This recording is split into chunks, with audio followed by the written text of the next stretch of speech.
All right, welcome back, guys.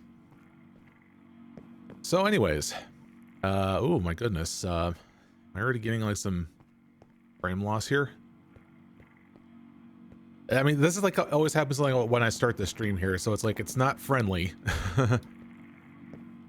it makes me wonder, like already again, like should I bother with like having to get myself like a whole new computer entirely to be so juiced out with everything, so I don't have to deal with frame loss anymore? But then again, this is like Java we're talking about, right? It's like it's all spaghetti code.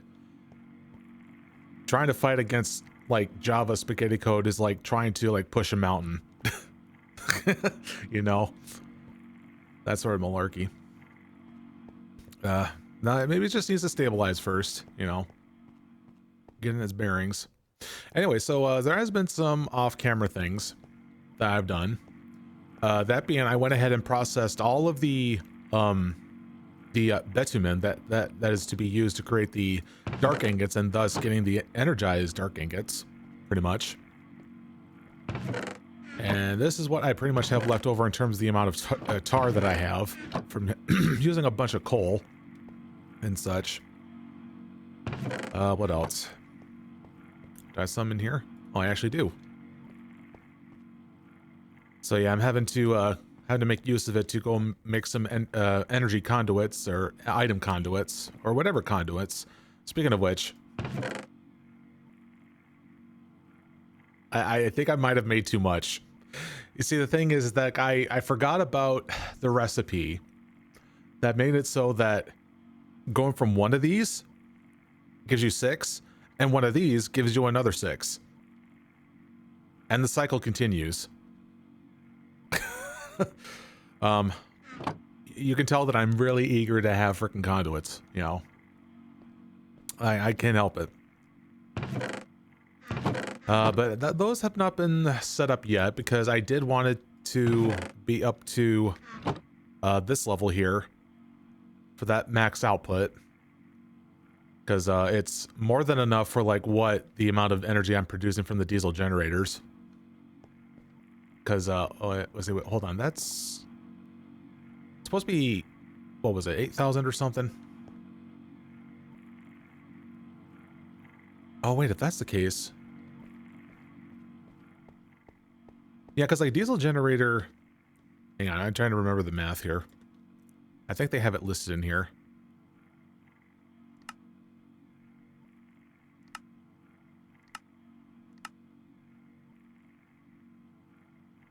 Yeah, this much flux, right? And I'm running 2 of these here, so it is like running at max capacity for some of this, actually. Oh no, wait, that's an MV wire, I need to look at this. Also, this is what I've been doing underground. Having to expend out some space.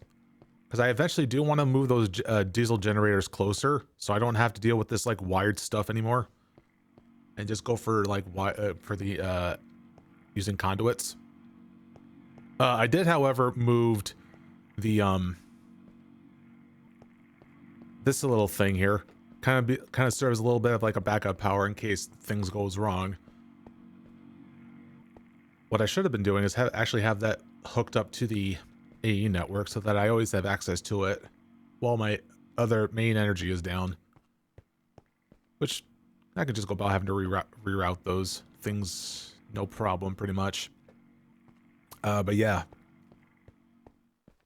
Now, compared to like what I did to my base in my first playthrough, which is pretty much similar to what I've been doing anyways, I decided to make it so that I have, you know, glass pane out this way so I can have myself a more scenic view of everything. Whereas the other one, everything was just all walled up and I'm only seeing is just brick and brick everywhere. But yeah. It's just one of those little things I wanted to do like on the side. Now in terms of like what we wanted to do today, of course, is having to do some mob grinding stuff. And I had this all situated all the way down here. And I'm just preparing the room for it, pretty much. I haven't really made the ceiling for it yet. And to no surprise, it fell right down to a cave system that I've explored before, but I have everything all walled up here, so. All right, now let's just get her way back out. While trying not to collide with the wire. There we go. I realized that the wire's like directly above, and if I was shooting to be far higher than that, you know, I would have zapped myself. Because there's no way to insulate high voltage wire. I guess that wouldn't make sense if that was the case. Anyways. So yeah, main goal for today is to go about having to set up the mob grinding stuff. At least we're here in the overworld. Because we do need our stuff here. Oh, well, wait, hang on. Let's grab everything yet. Because the thing is, I need to go about figuring out how many of certain things do I need and how I want to... Because I want to go and try to... I don't know, it's going to have to be like trial and error with this, because, you know, there's a lot of like mob drops and such like that I need to catalog. Actually, wait, no, hold on a second. I think I have a screenshot of that from my old world, like how I set it up. And I can use that as a reference point. I do. See, view in the folder.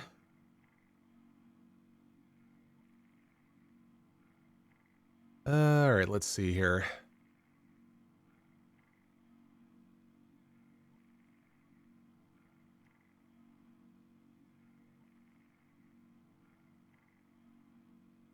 Okay. Yeah, that sounds about right. Yeah, I forgot that I had like a freaking thing for actually with passive mobs, like all the animal stuff for drops, because you know, there is the demon versions of those animals that could potentially spawn down there. But yeah, I think it gives me a rough idea what I want to aim for. May not be everything though. Also, I really got to consider like how high I want the spawner to be, because I know there's like one enemy which is like that Cyclops that always constantly drops gold pickaxes, and it's kind of annoying. And also I realized I need to be able to have a trash can system to funnel out unneeded items from there. That's going to have to be another thing to look into. I'm sure that's something that we can explore in this one here. Oh, hold on a shish. Ooh, crafting terminal. It's just 2 things away. And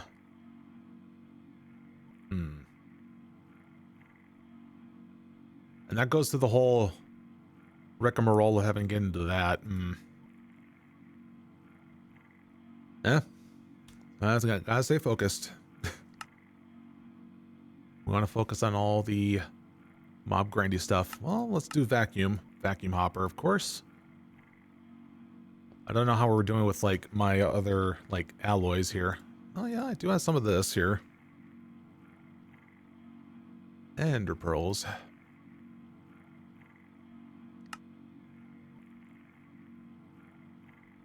Sure, I have a spare hopper in there, maybe? No.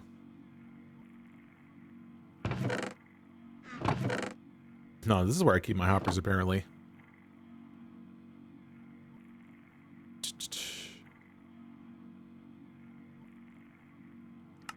I'm not going back and forth in menus like out of control. All right, obsidian.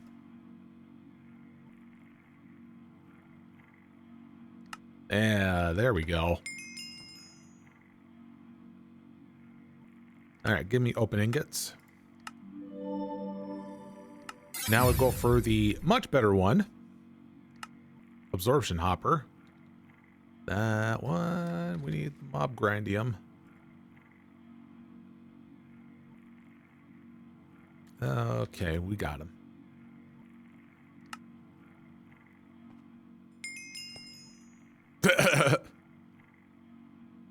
I'm not gonna say anything.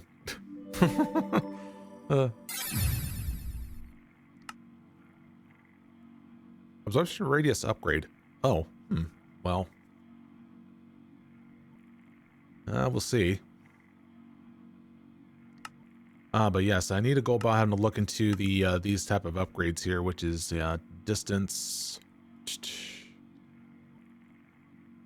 Well, next thing we need to do is we need to get our third fan. So we wanted to have like a mob fan for like all 3 axes. I was gonna say there's my third one that I need to craft.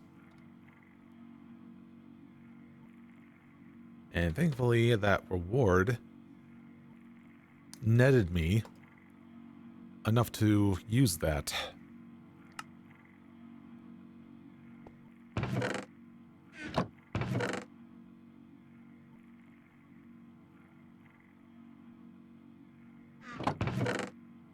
I wonder. You know, since I want to go about having to design that freaking mob farm down there, I do want to have like a little bit of a little sophisticated little system of sorts. And I think I have some spare parts from it.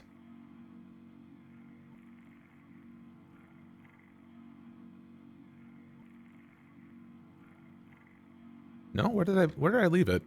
Was it in here? Oh yeah, it was in here. Yeah, having to make use of wireless transmitter. Because I want to be able to like just do like a very simple little. Actually, do I really need to do all that sort of malarkey? Or I could just do it the old-fashioned way? It's really meant to be done for like long distances.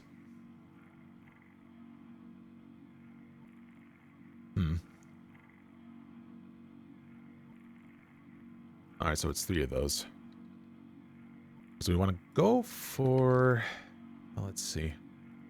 Yeah, 1 of these maybe will be enough.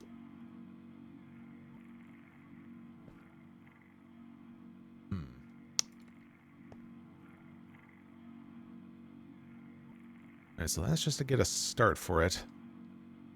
Now, of course, the other important thing is we want to have lots of drawers. Actually, some of them are going to end up making use of 2x2s because there's like some drops that are... Oh gosh, not only that. Of course, to make sure that everything's not overflowed, I need to have void upgrades for them, right? A lot more prep work than I thought. So I'm trying to take into account because like some of the stuff that I see in my reference images here are not taken into total account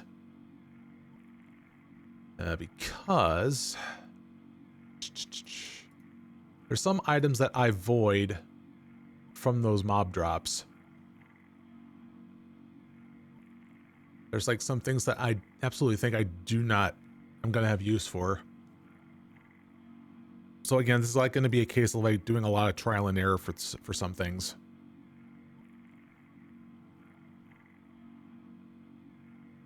So I'm going to have to be a little bit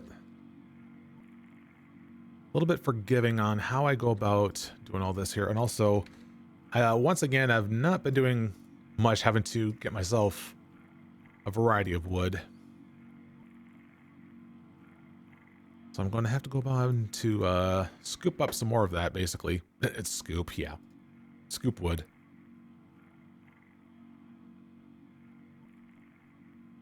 Anyways, so, oh yeah, I think I've upgraded this off camera here too. Now it's up to the diamond tier for the dank null.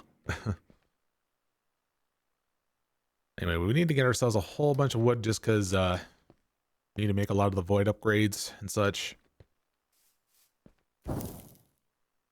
And also I forget about let's see what will it take in order to get some filters set up. It's probably going to be quite a little bit of an expensive thing having to get to that point. I for all I know, with the amount of steps that I'm suddenly realizing I have to do, I might not get the grinder up today. You know, unlike if I'm like other people that you know, fully gamer out, then yeah, I probably would have been further into this pack, but such is life, you know.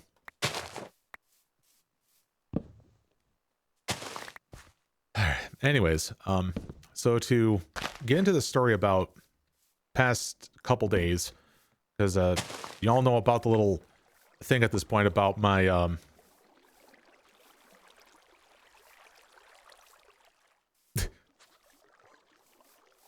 I don't know why I was fascinated by that. Anyways, so I was having to fix up issues when it comes to the way my model looks, because you know, found out that my whole appearance looks more green than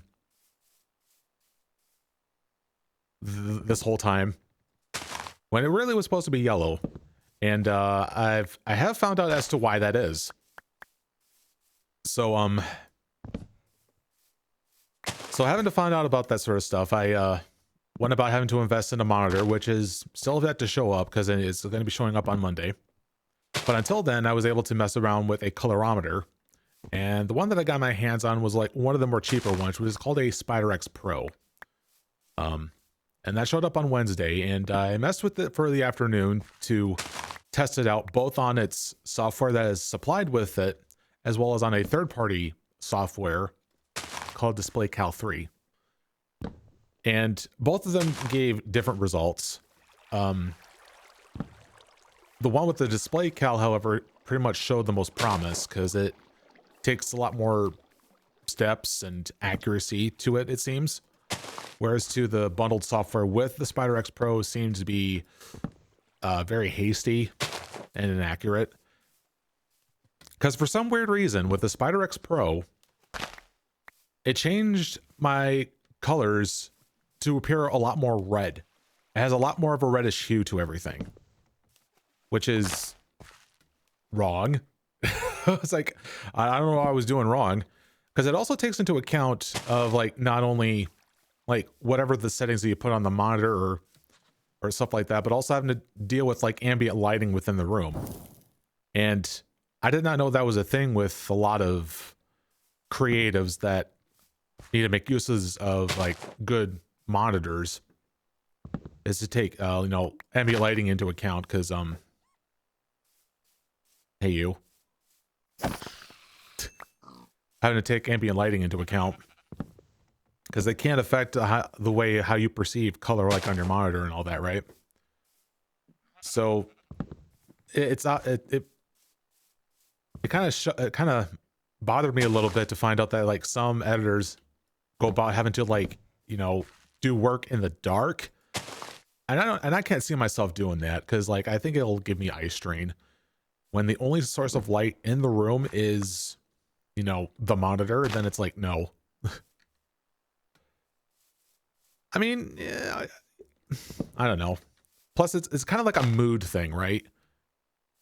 When you're just sitting alone in the dark. I mean, I'm sure it's like fitting for some people who are like hardcore gamers and whatnot, but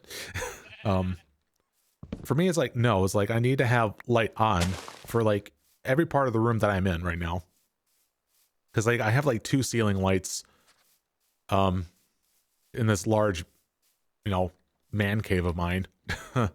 So all right, 4 stacks is probably going to be good enough, so I'll have a look here. Ooh, it's chugging along. Here, turn that off for a little while.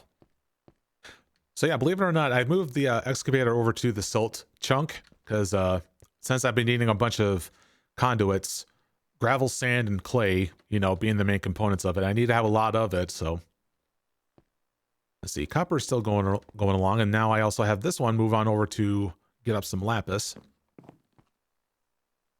And this one's getting some of the nether quartz into the system here. It's actually eating up, like, it's taking up like all sides of the block in order to like export it all out, in order to like maximize the thing here.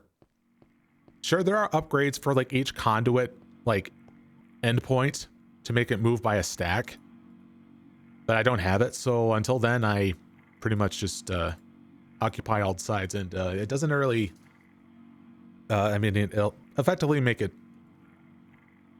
process things faster and such. Anyway, so about the monitor, or rather the colorimeter. So I messed with it like Wednesday evening and afternoon, and it was interesting to experiment, but I haven't really done it for real. So I was going to planning on doing that yesterday, right? But sadly, when I tried doing it, if for some reason it would not let me, you know, get to certain steps in the calibration process, because I really don't know what I did to brick it. I don't know if it was because of the device interacting with third-party software at one point.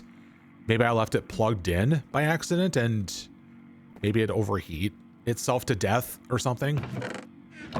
Because the weird step for it was that for the on display cal 3 was that it made it so that it needed to do a step of doing self-calibration for the device, and it couldn't because it keeps detecting that it's like in the negatives or something like that. Like, I don't know the technical side of it.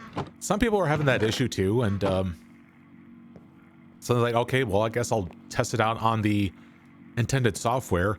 Turns out I can't do it on that one either. So I'm just assuming it's defective.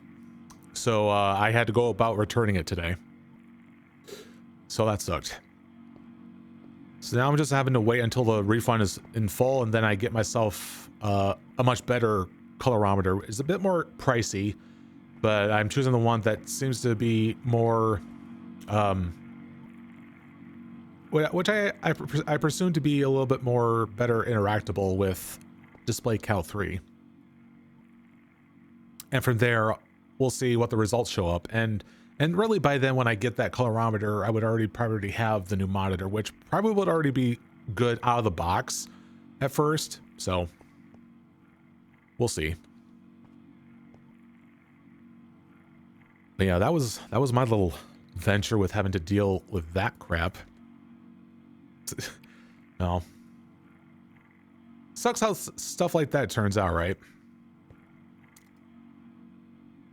You know something? Hang on. I'm feeling a little feisty. Well, I don't know if feisty is the right word, but like, I do want to make like a precision, you know, sawmill, because like, why not? Because I do want to get a little bit more yield out of my, you know, stuff here.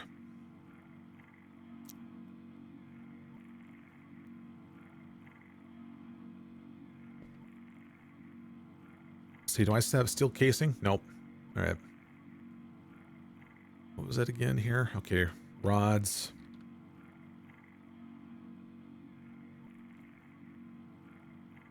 And this. Actually, hold on. Let me get like 2 stacks and having to like make use of them to change into other stuff. And then osmium.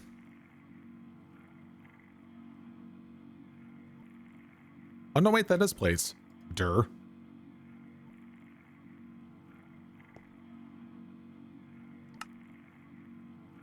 Let me get like a batch of these here going.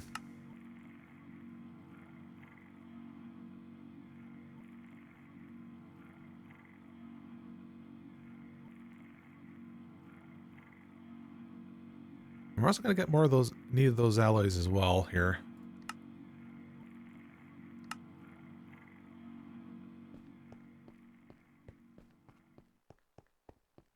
So which one was it again? Let's see, I think this one right here was the, oh, whatever. As long as like it's the inner two, then we're good. There are plates and rods for all those there.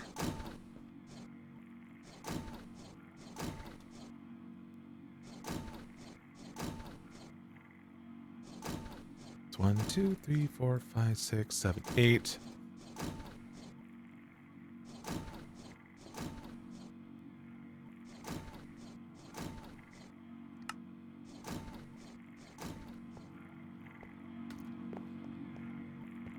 And we'll just dump this over here.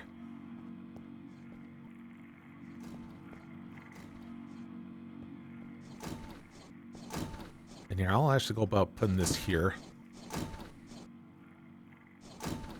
See, and from there I could Mistakes have been made. Oh, God.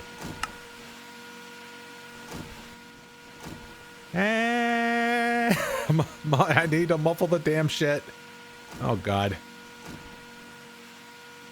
I don't know how many upgrades that is. Actually, I'm curious. Can this, like, muffler, like, reach down here? From way down here? See, add. Sawmill. There. You know, increase it all the way up.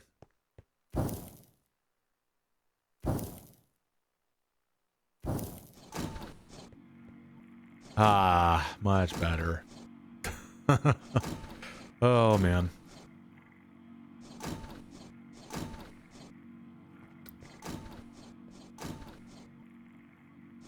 Now, do I have speed upgrades on me? I do. Hold on, what about energy upgrades?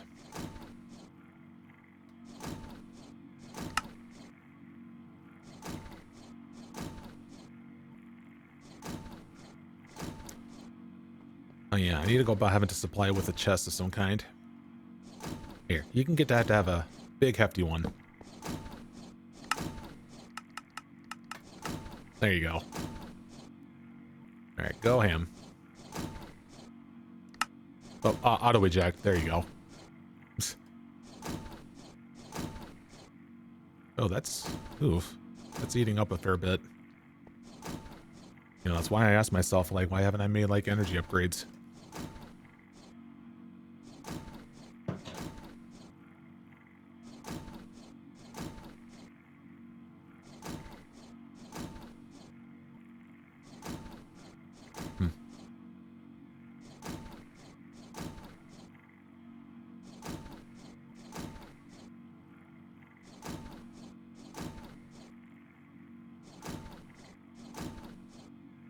Say alloys.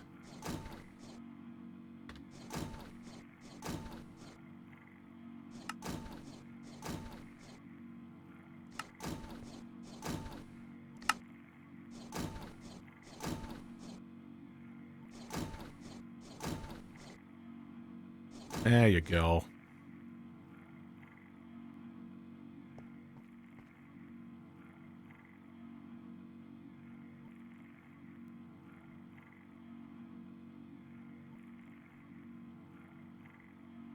Alright, so what do I imagine? Like, how many things do I need to have on that one?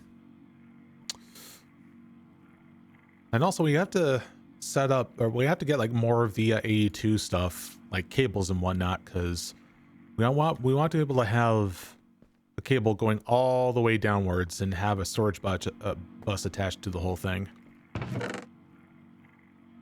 Which makes me want to check, like, where we don't have frame drawer controller.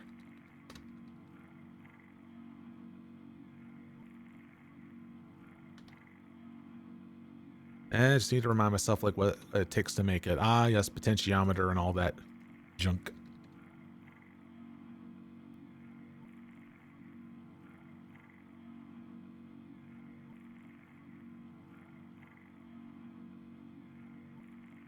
A quartz slab? Oh, we need 2 of those here. You know, all these steps that I'm going through, maybe I should have a crafting terminal right now. Oh my god.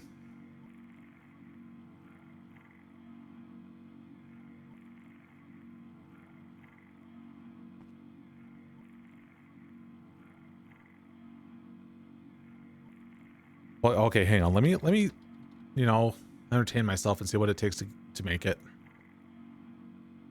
Let's see, calculation. Of course, we need the estimation because the estimation processor because of the, you know, the need to get in the coated cloth rate and whatnot. Fractioning still. Maybe I really should have to mess with it. Oh man. Oh, okay, so let me finish up having to make another drawer controller first.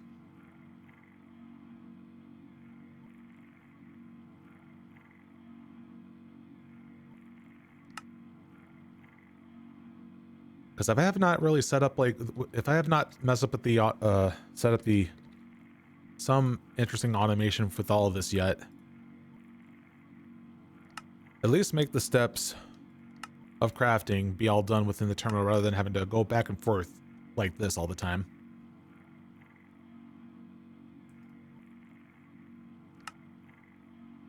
Did I honestly just made a third one? Oh my God. I'm blind.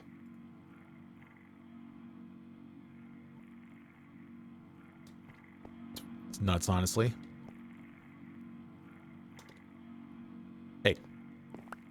All right, now you go over in here and get me the sticks.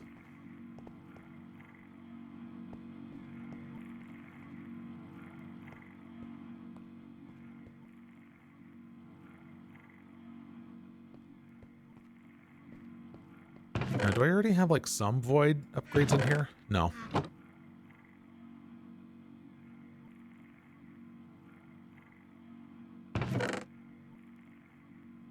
All right, let's go about having to wait a minute.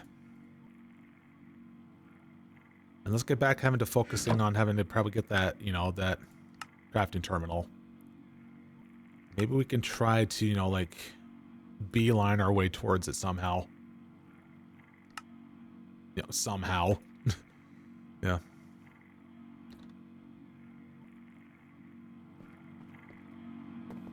Okay, so you're having to eat that stuff up. Oh, game.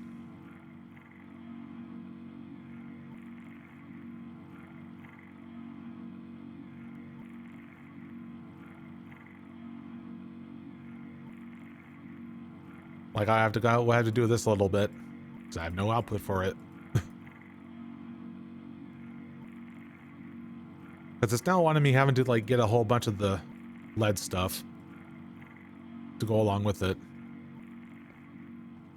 to get hardened glass. Oh.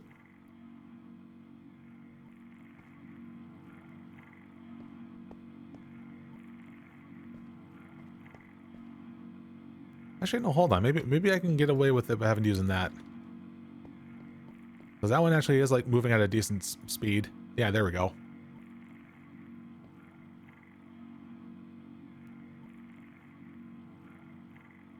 Yeah, that can go about having to do its thing for a little bit. Let's see, while we're at it, platinum gears. I did save up on platinum here. All right, gear in there. Yep.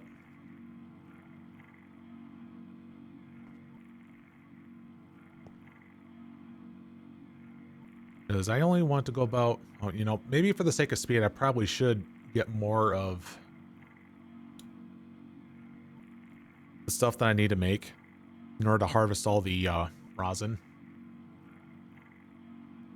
Also tin plates.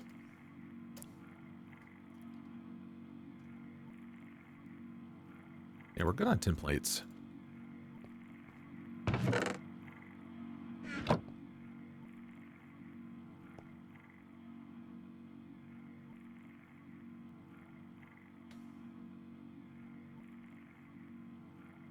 All right, what was the next one in the lineup? Oh, right here in front of me. Stonebird's looking decent. Atomic is fine here too. Do like 3 of those. And of course, one of them needs to go to this. I don't think we're... Yeah, we're not doing so hot with RF powder. Let's see, a bunch of seared bricks. Now tin gear. Yep, we have those.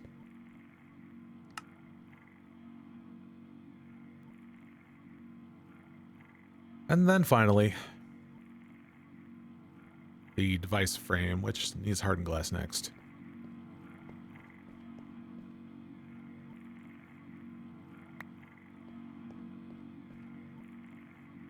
All right, this is where we need to do this. And I'm going to take it sweet ass time.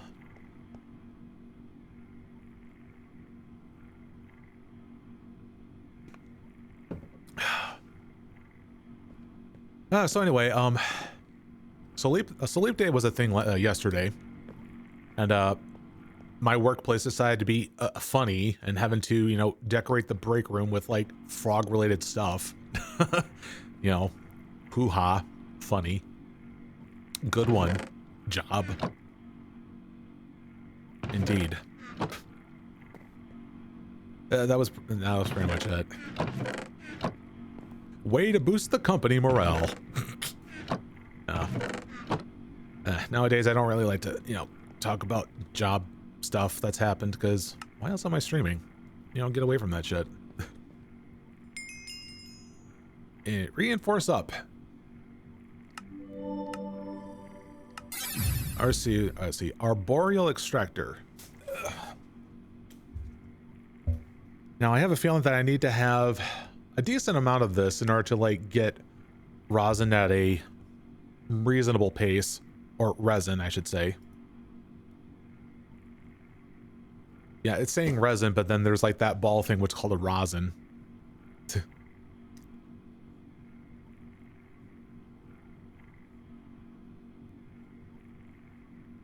Apparently the item reward is we get some willow saplings, which, if I have to guess, probably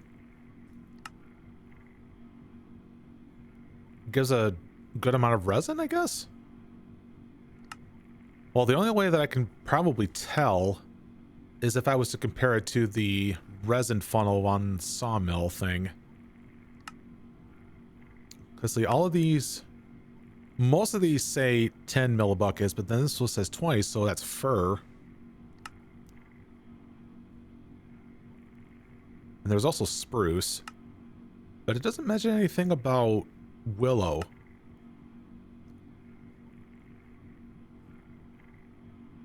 I don't know about you, but I'm going to probably end up using spruce. I probably do have some spruce. No, that's the other one. Spru.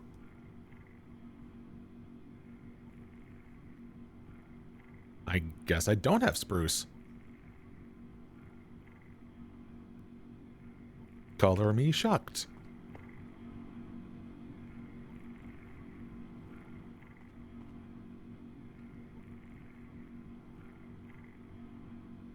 So how are we doing? Okay, we have plenty of GP powder. Yeah, we should definitely go about having to convert more of this over. Oh, what'd you do?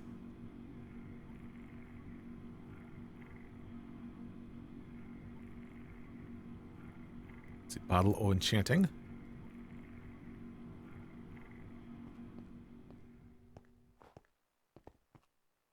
And toss this in here.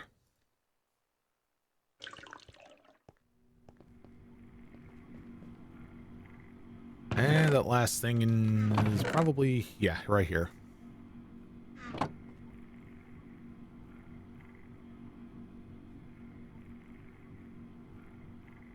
Yeah, let's make use of like what I have currently.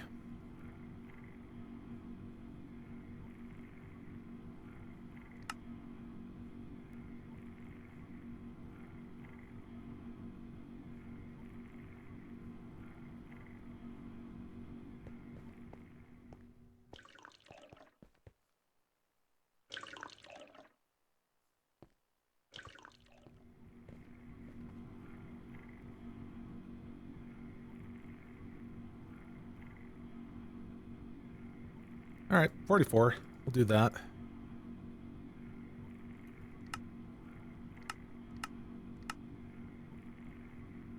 So here we go. Back to this. Ah, dang it. That's going to require me to use more platinum then.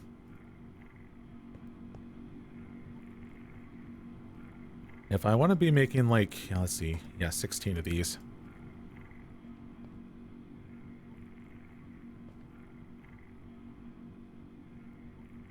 Actually, how am I doing on Cinnabar? Yeah, we're doing good. You know, if I'm going to be making more use of that, let me give myself like a stack of nickel. Wherever I have that. There you go.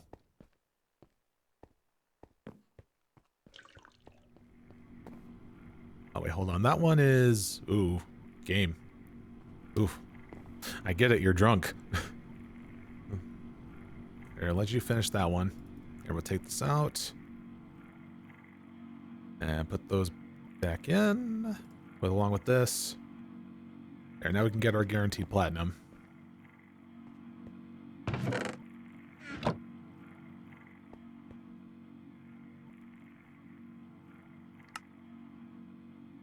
There we go. Okay, now we'll go about creating this thing here. So now we need lead plates and diamond gear. Let's see, that's here.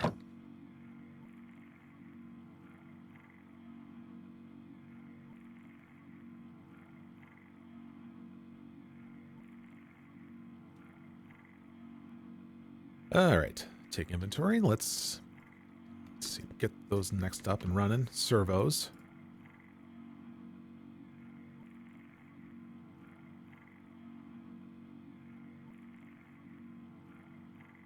Oh, I actually do have lead plates. Quite nice. I doubt that I have diamond gear. I do not.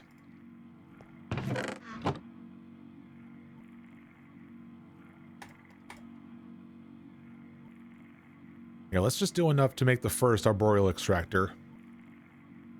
So I do need to get a rough idea of, like, how slow the extraction process is.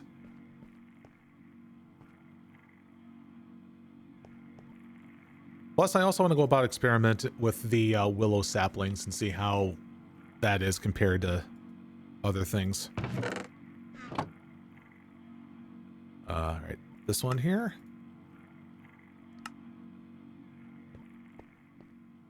See, now the interesting thing is that this does not... Wait, does...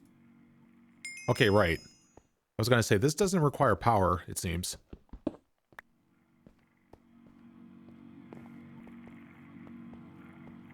All right, let me go about, I don't know, placing it here for now. Oh.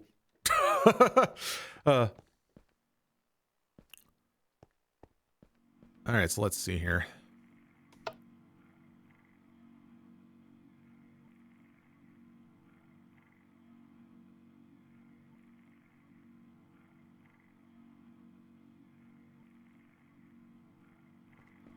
I feel the need of having to get myself a tank.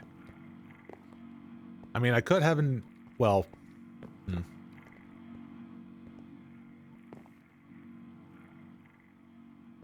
Okay, well, let's be smart about this here. Let's think about this here.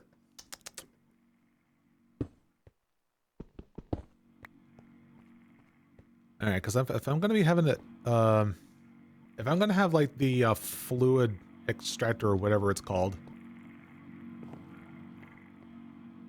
Was that a fraction? No, wait. No, it need to make use of a fractioning still. Oh, yeah, there's this here, too.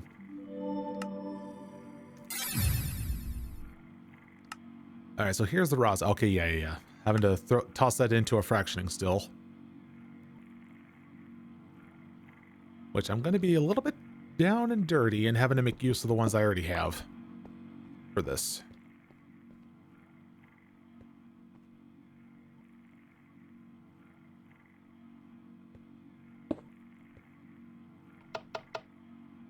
So we want that to output there. Wait, yes? Tree oil.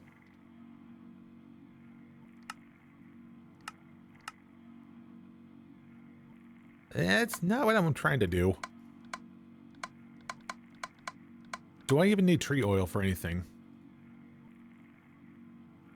There was that liquid crafter thing to create silicon. Oh, no, yep, we need that. We need that. Okay. Yep, need it for the coated cathrate. Okay. So if that's the case, let's do...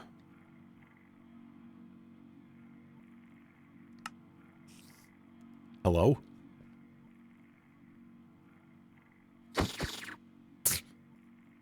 Anyways. Okay, so change of plans. I'll need to make another fluid transport. Wait, do I? I'm not using that for anything right now either. So I guess we're making use of that too. Alright, so we're changing things up with how I want to lay things here.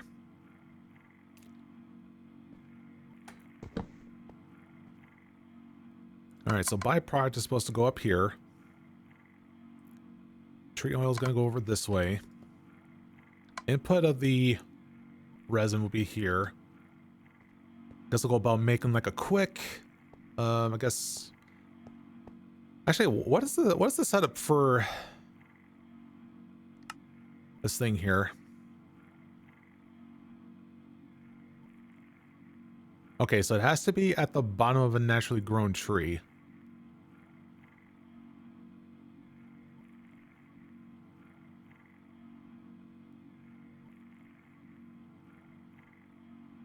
Okay.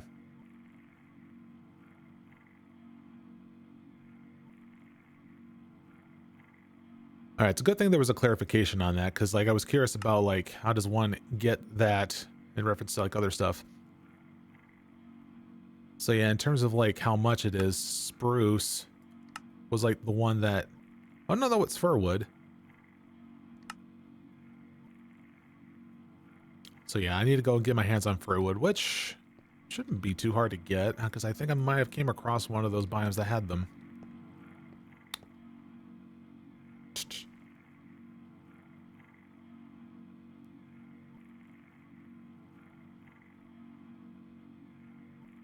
Which begs the question why I was given a willow sapling.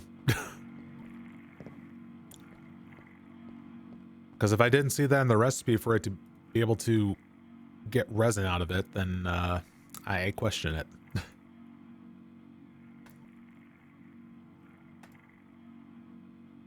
do, do, do, do.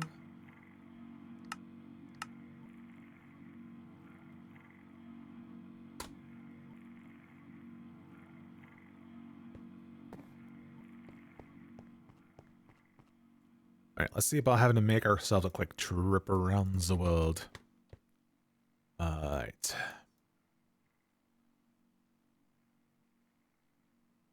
Ah, here it goes. Yeah, over to the southwest. Southwest has those spruce trees over there.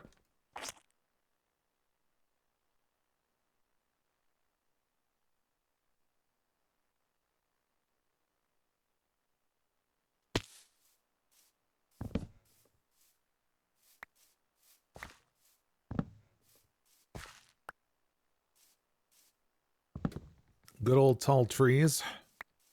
That doesn't branch out.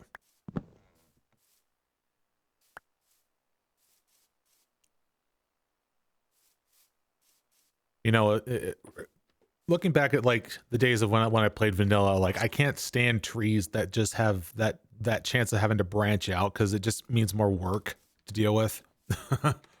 You know, that's why that I have like a bias towards birch and spruce, because you know they don't have branches. You know, unlike them oak trees that do sometimes.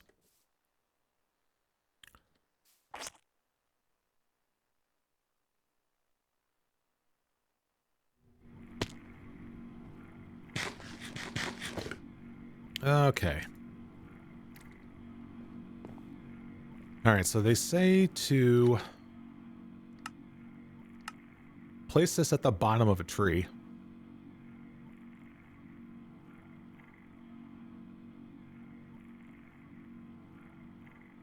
So wait, is it asking for to it be adjacent to it, or like... Well, let's see here. So, because we do have, you know, some bone meal. You know, test this out a few times. So let me test out the first one. So let me first have to line this up so that I do have, you know, oops, not that. One of these being like here. Actually, no, rearrange that. Yeah, so it's facing this way. That way I can tell it to output, yeah, output on the backside.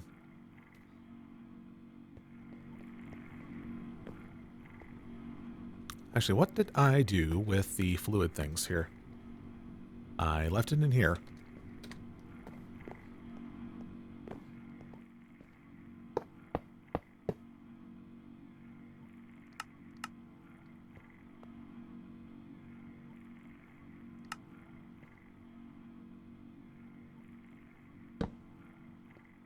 All right, so there's the start of that. So let's see.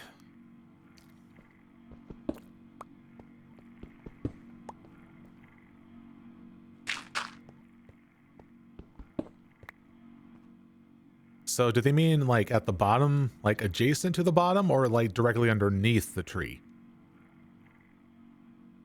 We shall see. And also, will it work if it's like sitting in the front?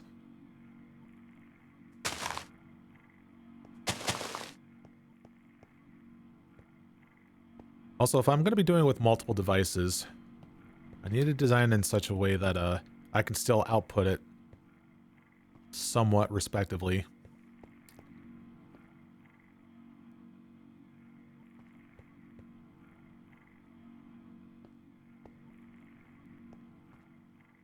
You know? Well, let me get this started here.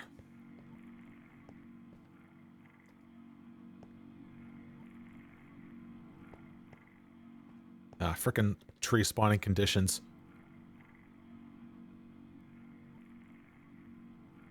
Okay, it says adjacent. Okay, good. Fertilizer to boost. Not every tree will be productive. Alright, is this working?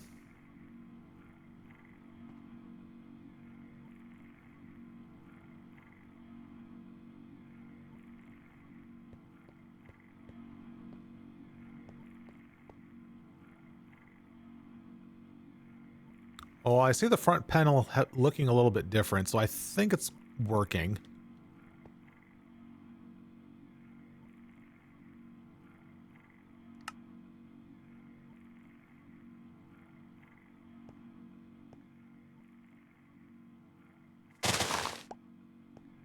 Hopefully it doesn't need these frickin' leaves in the way.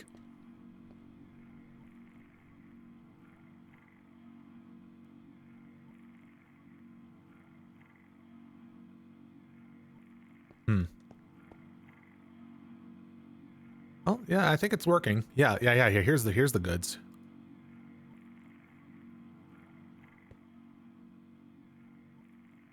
Yeah, slowly but surely.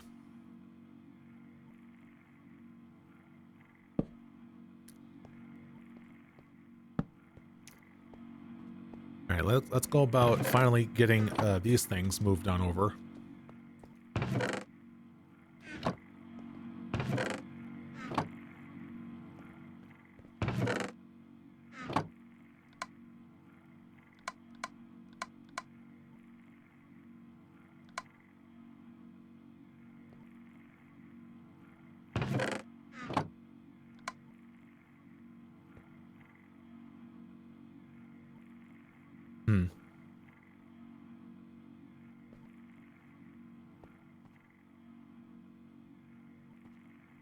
What would be the let's see, proper setup for this? Because I think I probably nailed it before.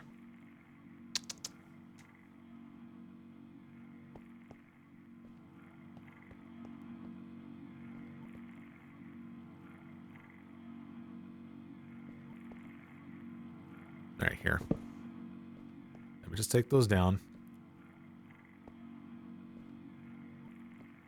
Because there's also still the annoyance of having trying to spawn a tree based on, like, you know, conditions and whatnot.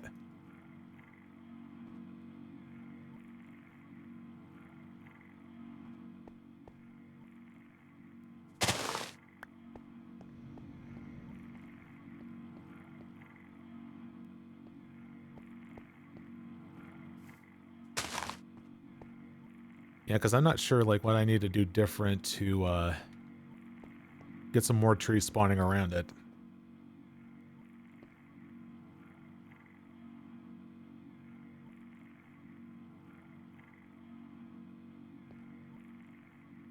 Well, it's time to go and use our good old friend, the Minecraft Wiki, of course.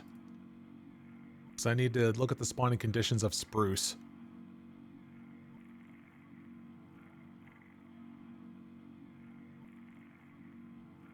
Let's see, generation.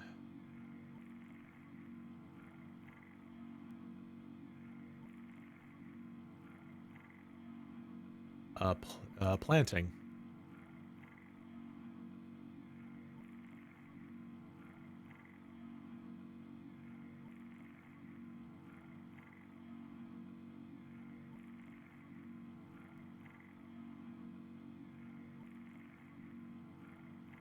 Well, I do have one solution.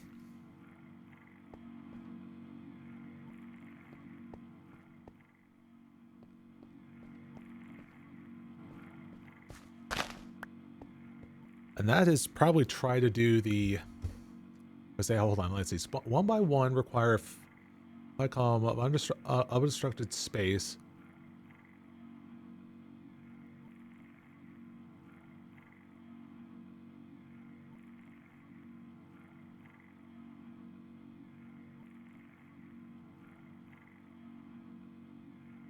Okay.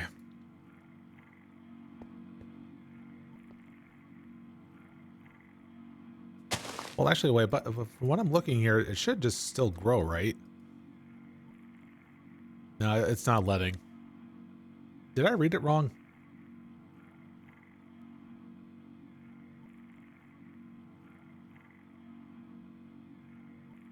Five by 5 column.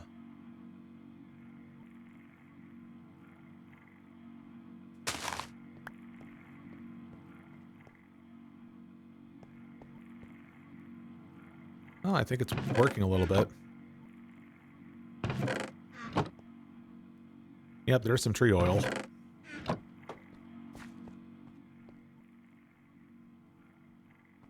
Yeah, that's why I'm having... want to try and get something else going on here.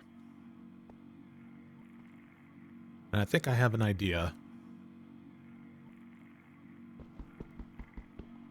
It may seem a bit excessive, but I think I can make it work.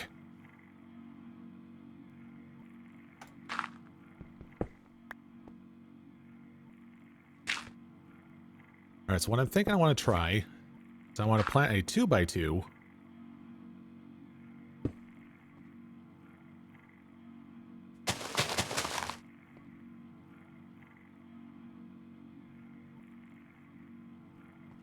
Yeah, there you go. And then I think I can get away with it by having to chop down one of these. Then placing this down here.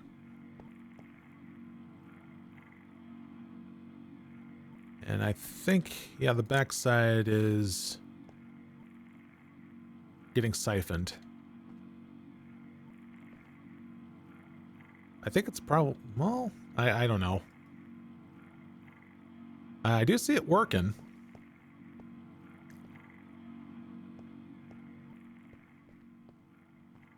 All right, so right now it's only having to, see, take advantage of that corner. So maybe if I was to, yeah, make a second one, let me go ahead and do that.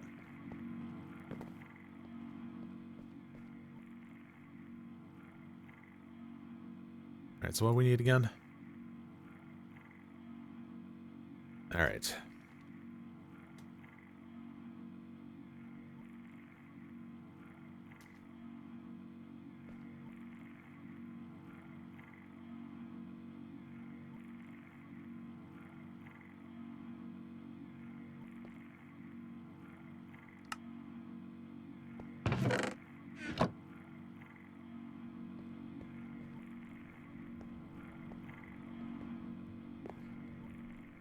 Now, can these remainder fluids connect over to this?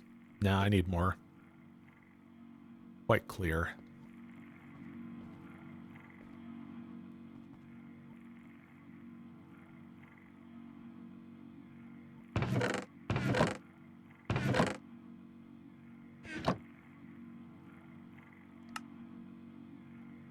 Here, let's get like 12.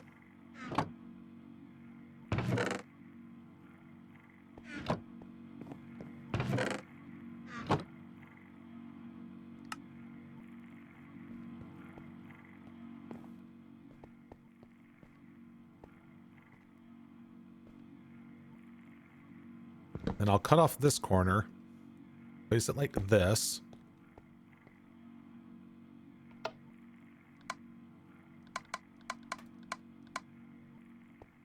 All right, so there's the side I want. And then wrap this around. As well as connecting them, if you please. Oh. Yeah, and you are to just extract only.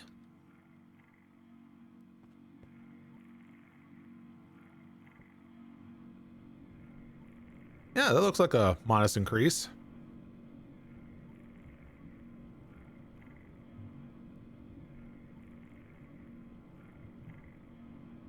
I say that's pretty good. Yeah, because I think it might be taking advantage of like these two corners here, and maybe even the one above it. But I think it's said adjacent, which well, adjacent implies anything that's directly touching next to it, so that probably includes the top as well.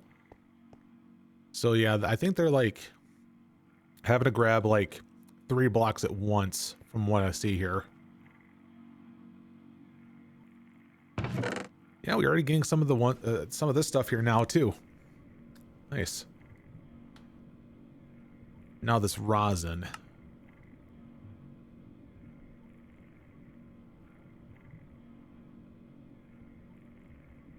So wait. There's 2 different recipes for it.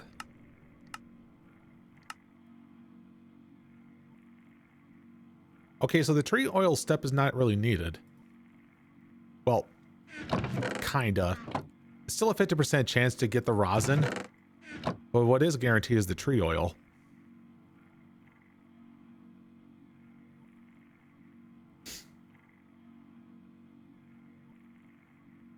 Well, lad. Hey there, lifeless lettuce. How are you doing? Well, lad, indeed.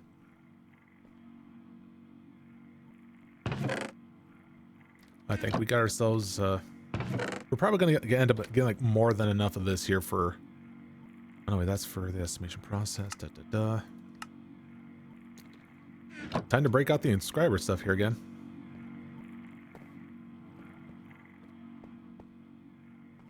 Cutting well, lad, yourself. I'm not sure what you mean by cutting, but yes. Okay.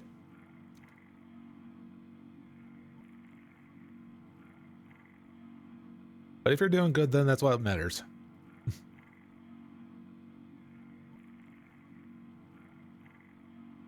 All right. Let's see, where are we getting close to now? Ah, yes, having to get to this step here. They wanted to get like 4 of those. Gotcha. Oh, it's an Irish slang. Okay. Yeah, but I was going to ask is like, it sounds like slang for something. Oil buckets. And here we go. Then here's this one here too.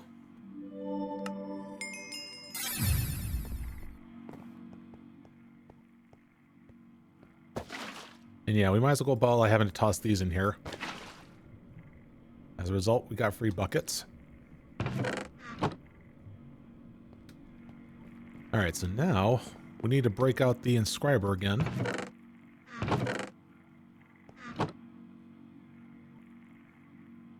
There you are.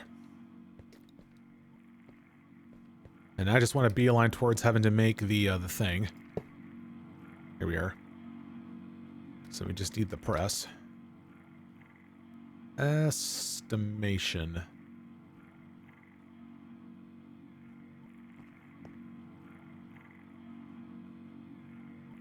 I forgot, it's only taking like 1 input at a time. I hate this frickin' thing.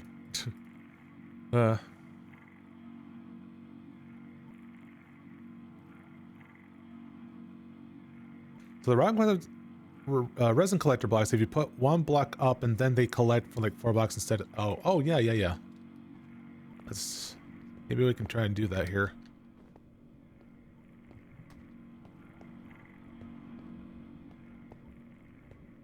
But the thing is, like, does it check for like naturally grown blocks first, or rather only that?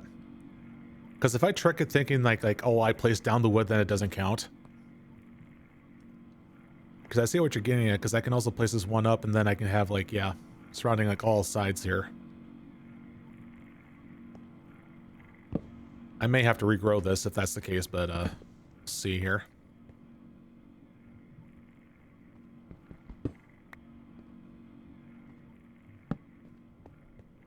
Could always grow a new tree. Yeah. All right, we can do that real quick.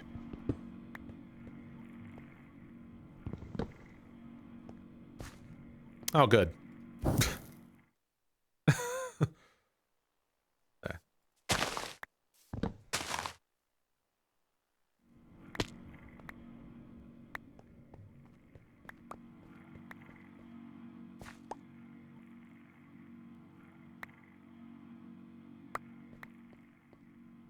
All right, let's fix this up here. Except, where's my bone meal? There's nothing. Let's get more bone meal.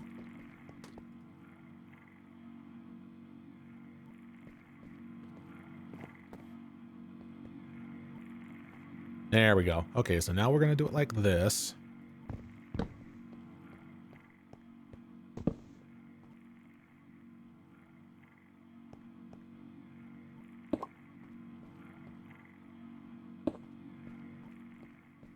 All right, so there's all the odds and ends.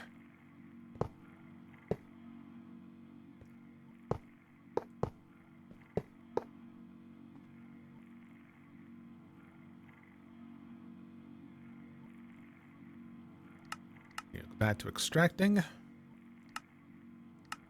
And there you have it. All right, so let's see how the rate is at now. I think it needs to start up first. Or what?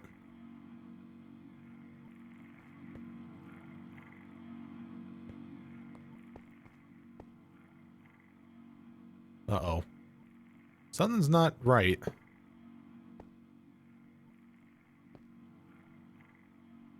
Well, that ain't right.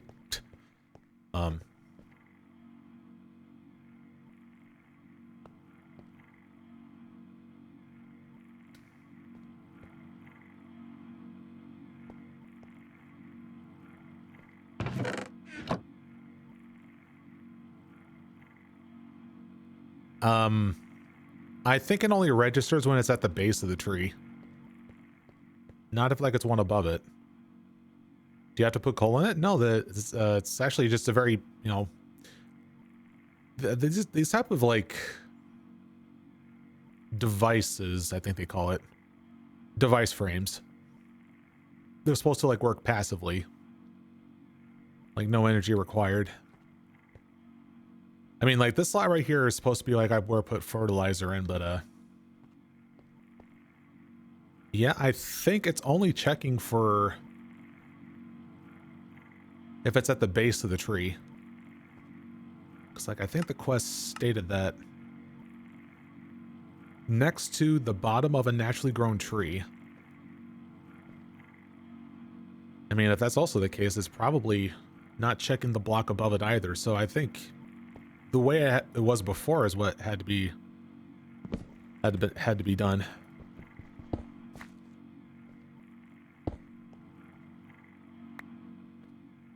Yeah, that sucks.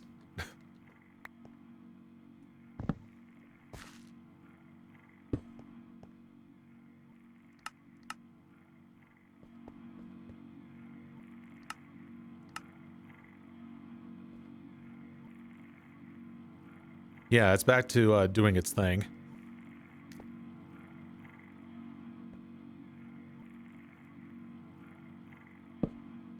I might as well just go and place these back, because I think they do not check the one above it either.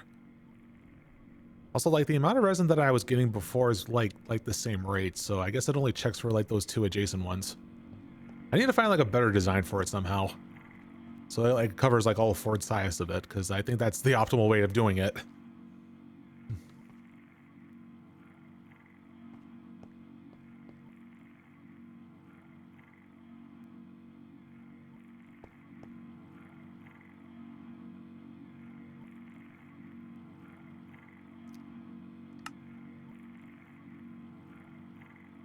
Ooh, do I have some silicon saved? Yes, I do. Nice.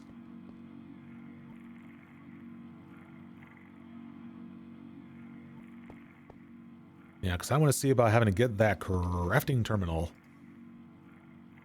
So no longer would I have to have like this right next to me all the time.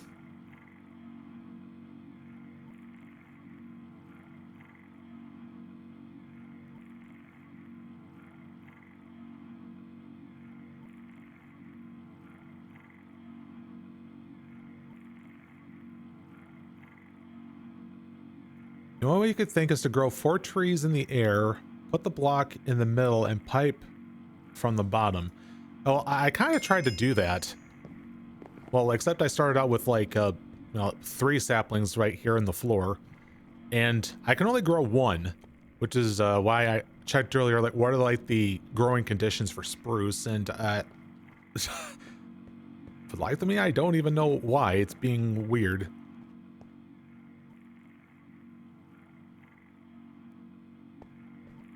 Also, quest is now done.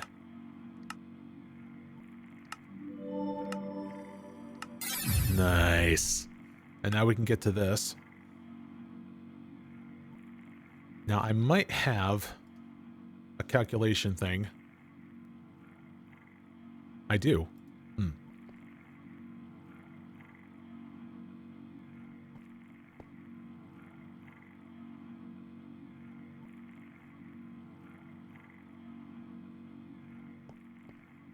Let's see, the recipe calls for, okay, yeah, 2 of these and those. And we could just easily make that one. Let's see, we did get alloy for that.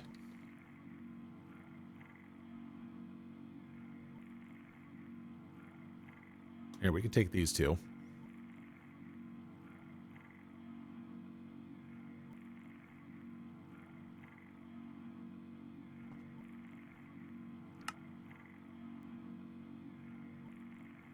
All right, and the last thing that it needs is this.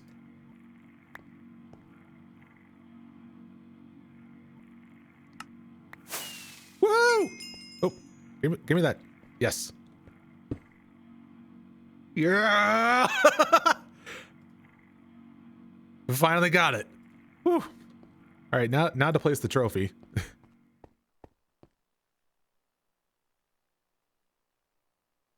I'm just dropping things out of excitement.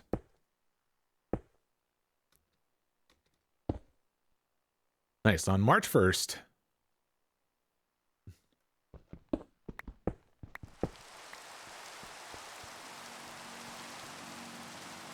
All right, so it was sort, I think, by number of items, as I usually do, and it was standard search keep, I think. Actually, we could probably do it like this, maybe. Have it synced up like that.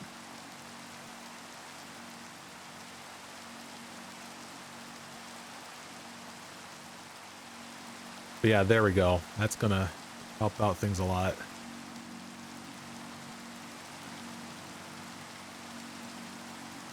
Oh, I apparently did not do it to having both of those things output to the top. There we go.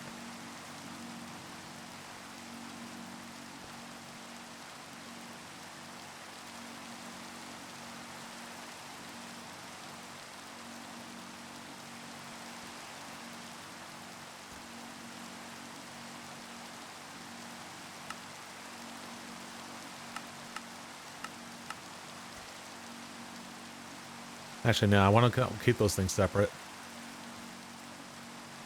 Kind of screws up a little bit. Let's see, where is this at right now? Yeah, so we're going through all of this malarkey here.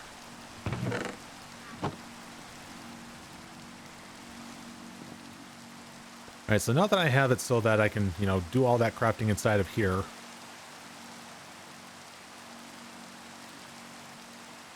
Now we could probably like better prepare for having to get the mob grinder going. And all of the other required things.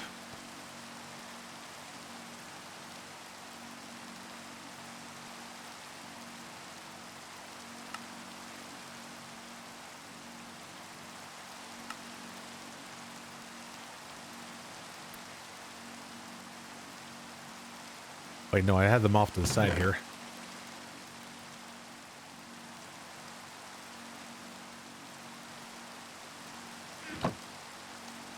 Also, I need to think of like some sort of light source. I'm probably going to have to just do a standard like redstone lamp sort of thing. I need to go for one that has like enough, that can be bright enough.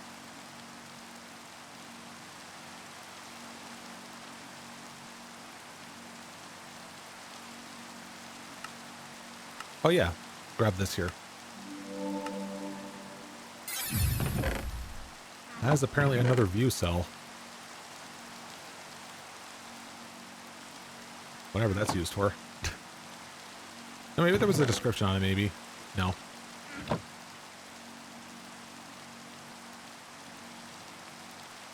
Okay. So we have our drawers here. And some of them is... I did say, well, I wanted it to be 2x2. Again, this is going to have to be a bunch of trial and error for some of this.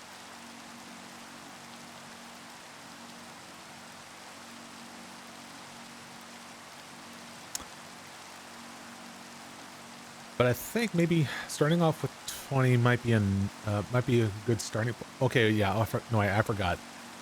If I'm going to be doing this, I need to make sure I have the proper filters for it. Question is this part of this thing here or what? Like filters were like, okay, maybe it's this. Yeah, like these item filters I was thinking about. Ooh. I need to go deeper into Ender IO for that one. If I'm really wanting to get, you know, proper filters for it. Let's see, Ender filter. I think it was advanced big item filter that I did for something like that. I do have shulker shells. Skeletor contractor.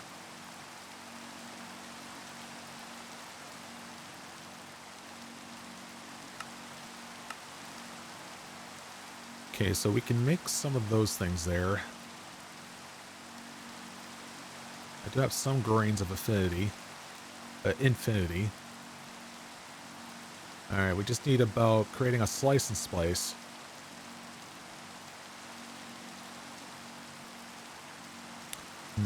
And some of these here are definitely more annoying to get.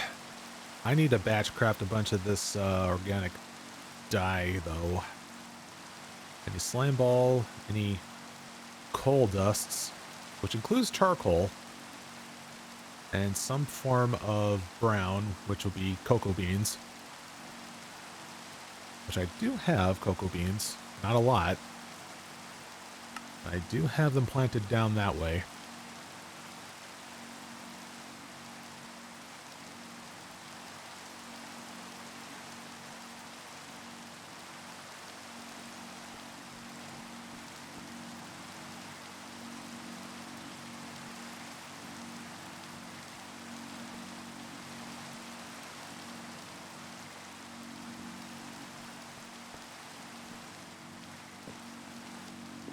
Do I have like some other option of like a super duper fast sort of crusher? So, well, actually, no. What am I doing? Just make a freaking speed upgrade there, Wix. You have the stuff. Use it.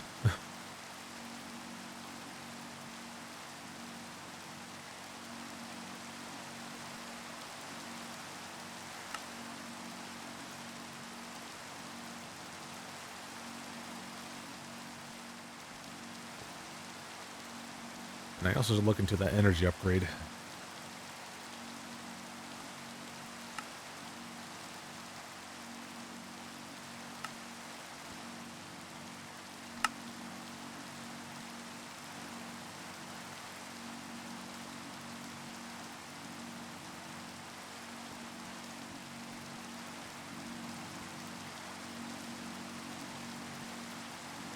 And actually, just so that it's not sucking on that line, I'll make it placed right here adjacent to it. There we go.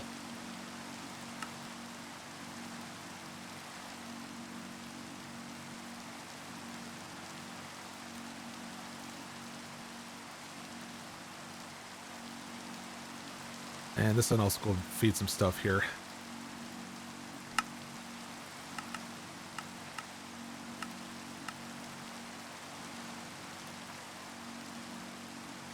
There, now it gets some work done. Whoop. How do I keep dropping things?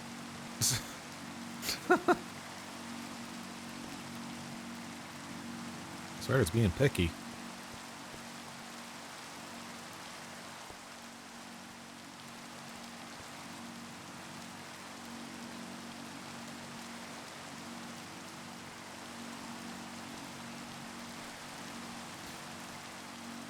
Alright, so what was that other prerequisite? Okay, slime balls. Which I have a wide variety of them. I'm sure it can accept the purple ones.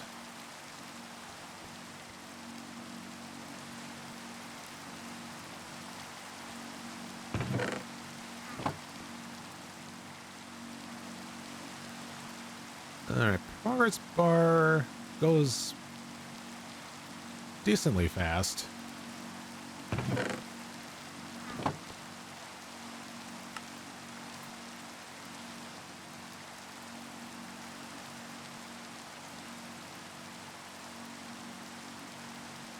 Now it's also asking for this one. Oh.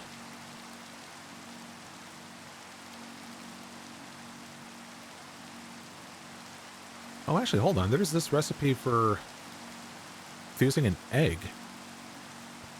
I think I do have a fair, decent amount of eggs.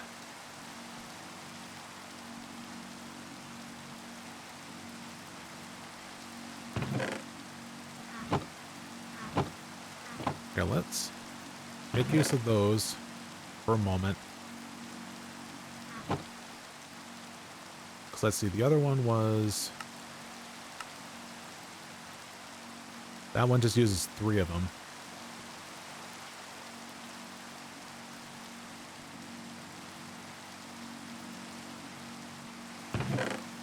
We'll just use that. See if we can try to get an equal amount of the organic stuff here.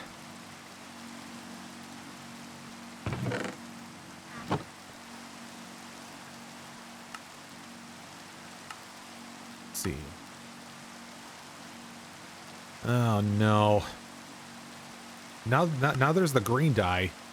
Oh geez. Actually, this one makes uses of an egg too. Does it use cactus green? It does, okay.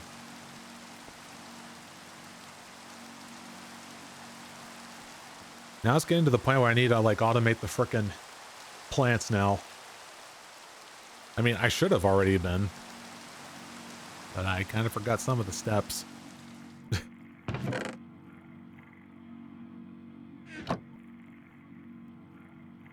Alright, let's again do this step. Oh shit, no, not that one, this one.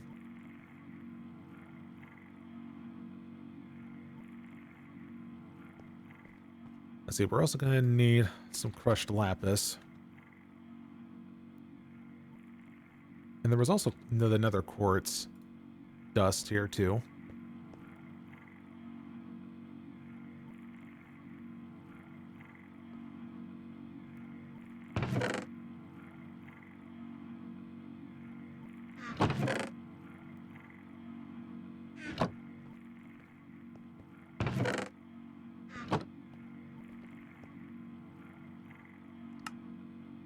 Now I do think I have some...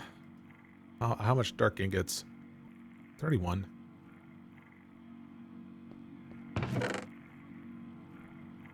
We shall see.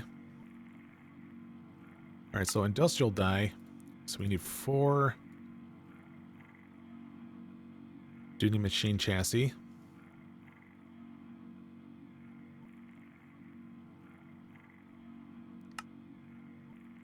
Ah, that's right. I could do it from here again. I keep easily forgetting. Old habits die hard, I guess.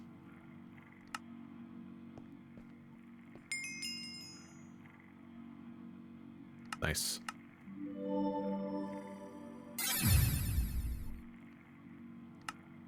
Okay, so now there's like the higher tier of alloy smelter that we should be using, because oh god, it requires 2 of them.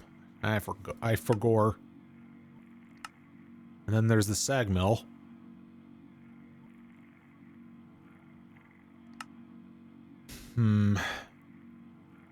Oh yeah, and there's this thing here too. But I mainly am trying to, yeah, get to this one here. So let me do that. Soul sand. Here, we're going to go ahead and use this big guy over here to do this part.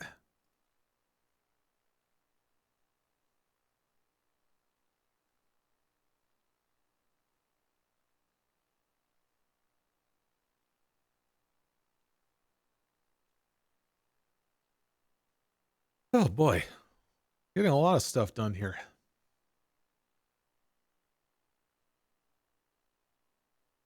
But yet still having to reach the intended goal, which is to get a mob farm up.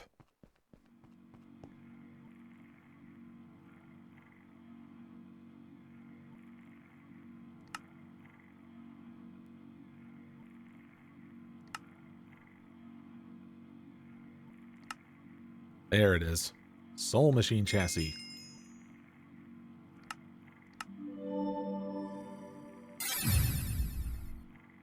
Alright, so now with it, we can go about having to create this.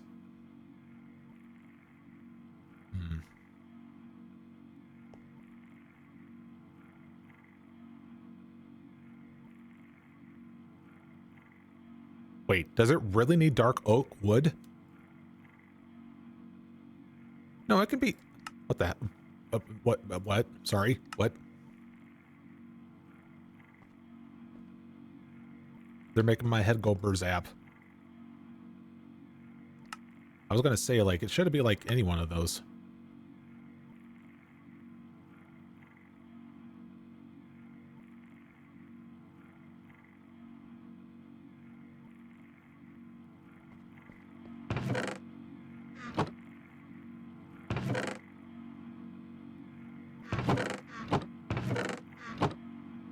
See, how far is this going here? Still having a lot to do.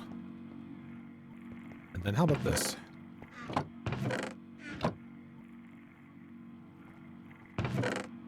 Good, good.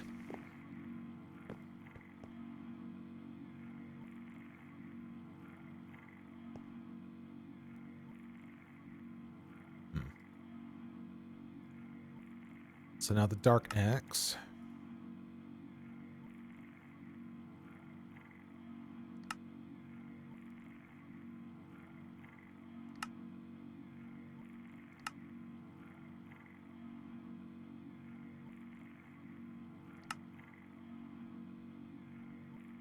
Oh, he's using my old pair, apparently. Ah, yeah, but here we go. Slice and splice. Okay. Ah, that's right. It needs a capacitor.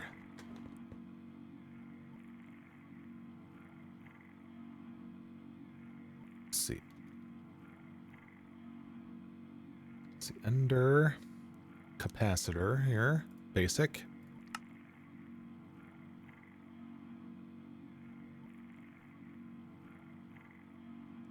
Actually, no. Let's make it double.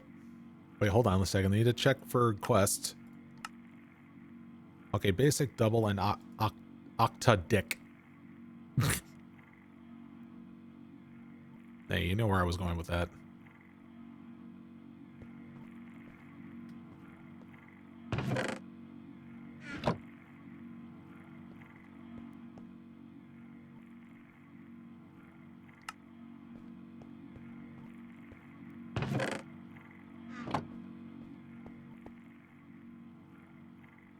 We'll give this a double layer. Alright, so for the sake of this thing, I need to give it some sort of high durability sort of thing. I wonder, do I still have... Let's see, that's hatchet.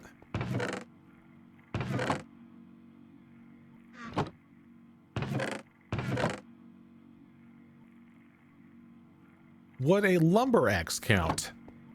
I wonder. Well, I'm able to place it in there. And this is tagged as unbreakable.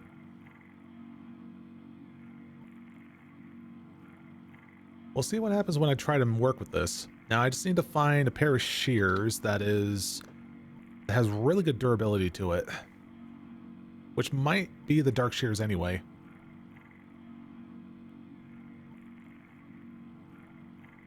And there's these type of shears, which of course we don't have access to. Those are regular shears, mana steel, elementium, runic shears. No, it looks like dark shears is going to have to be the one to make.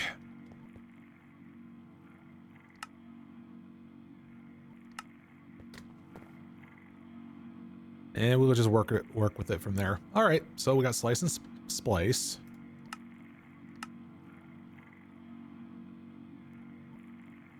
I could have gotten both of those things for free. Oh, hold on a minute, soul vial. Hang on a second. Here we go. I mean, of course, this is going to be needed to like do the craft and stuff, but still, that kind of gets me kind of excited. Oh, conduit probes. Holy shit. Dude, stuff is like opening up now that we're like going through all this. Oh, and there's this here experience obelisk. Which I don't know why I've been putting off having to do with that. Oh, that's probably why. See, Z logic controller and silicon. Oh shit, do I not have any of that? I don't. Uh-oh. Oh no.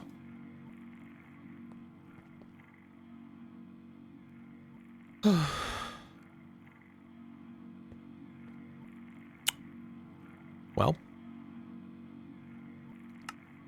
Oh my god. Oh, hold on, Matt. Destruction gadget.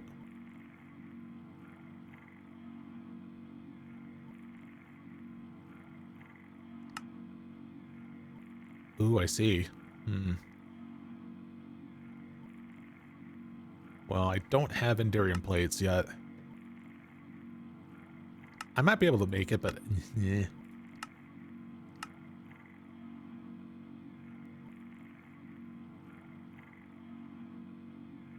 Anyway, what was I trying to make that needed the slice and splice? Let me look at the recipes.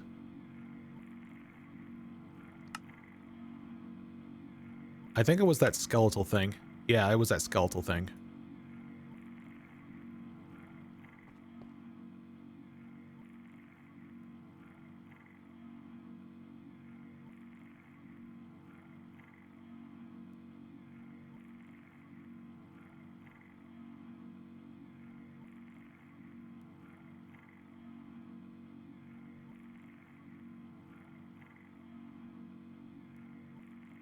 And it also needs a capacitor. Huh.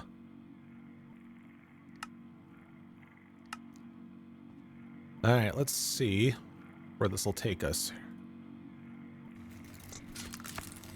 Okay, so it does work. Okay, so it does accept a lumber axe. That's interesting. Ah, that's right, the filters. That's why I needed it. Oh no. Oh no. Oh no. Oh. Wait, is that how it goes? Hold on. Is this where...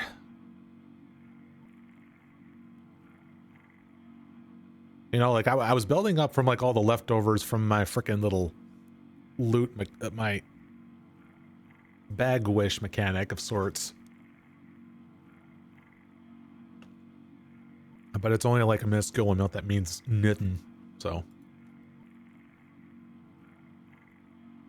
Anyways, we only needed like one of those for that.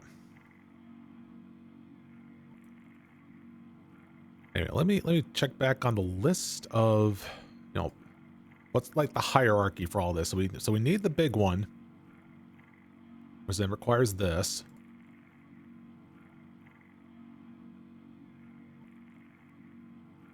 All right, we just need to make some, like, Enderium plates then.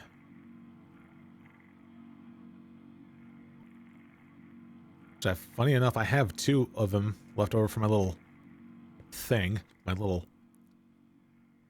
I guess I call it like a New Game Plus sort of thing. Even though I didn't technically finish my first playthrough. It's meant to be a little thing for me to try to kind of catch back up.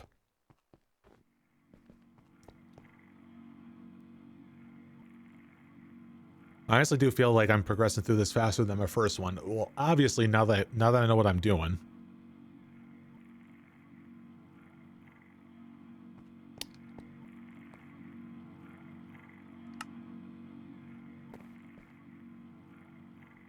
My mind borked again. Okay. So... So what are the steps having to, like, do that here again? So we need the Enderium base. Oh yeah, we can just go and do it in the... You know what? We need to make a regular smelter, right? We need to do that. Because simple at this point is not going to cut it. But we still need to do this part here. Oh, what the hell? Eh?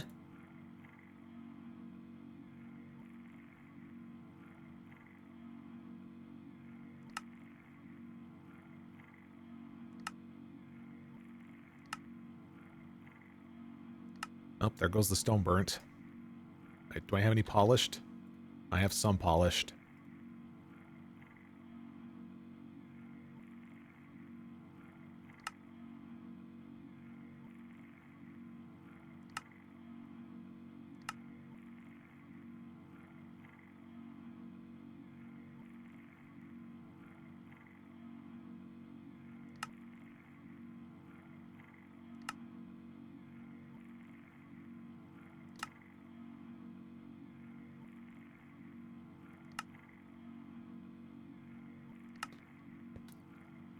Yeah, hang on. Let me grab all these.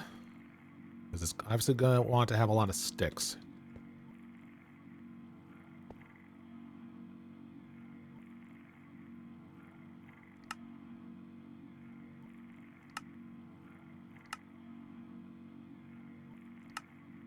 All right, so we got our second one.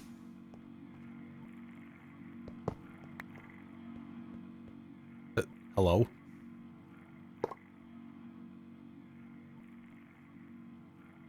Oh, right, because it was configured. I think that's why it gave me that. There.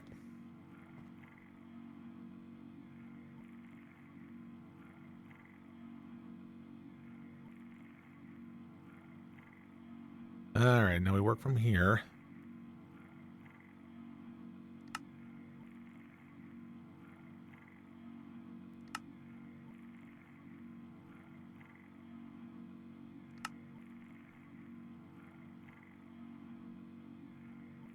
Ooh, and now we got this little mess.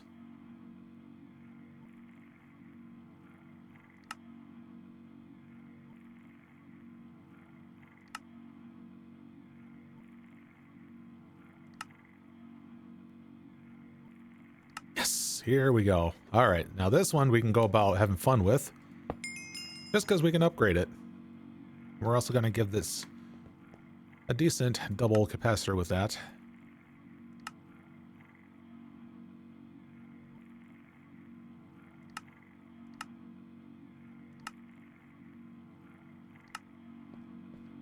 Blink. All right, there you go.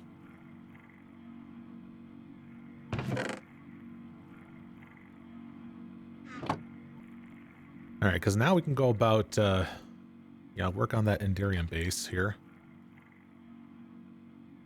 So we got the plates here. So what was the other stuff that was... Okay, so yeah, Enderium base. So it's one platinum thing and a... Yeah, okay.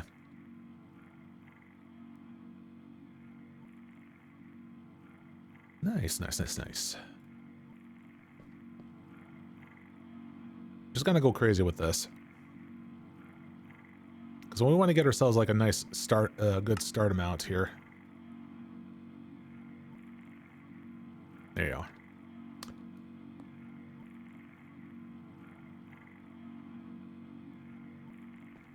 Actually, how are we doing on that soul? Well, actually, no. I was making that stuff over here. Actually, yeah. Here we are. I feel like the need of having to batch craft some of the Z logic controllers while I'm at it. C logic. All right, that's shit. I need to do that, and I think I can make that with yeah, the crusher. Having to make use of sand. Yes. Yeah, give me 2.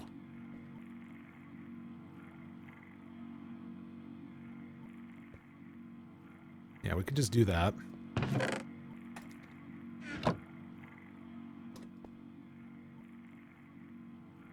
right, so Enderium base. That is to apparently use it up with sand as well. Quite the little dip here. Is there any other uses for that? It is for the empowered palace crystal. But we're not there yet, so I might as well just use all of it.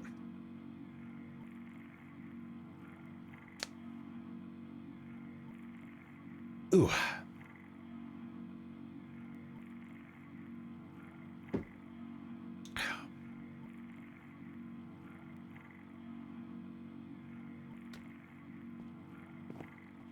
Let's see, how's the rest of this stuff here?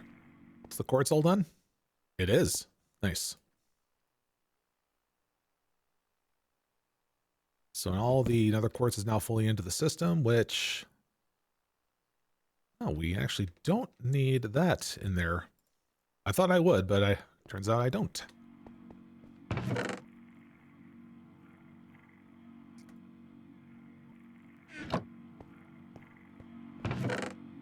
Alright, so there's this. Now let's get them down to plates. Honestly, I should be just having to, like, discontinue this, because, well, because I got those thermal expansion ones that'll do the same thing. But I just have, like, so, like, many machines, you know? It's nuts.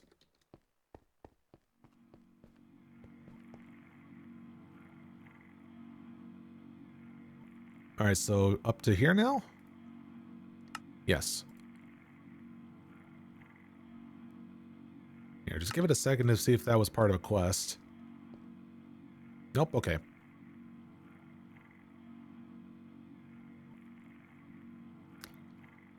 Oh yeah. Best we need to have this in here if I'm gonna start crafting like a madman now. So, big item filter. Okay.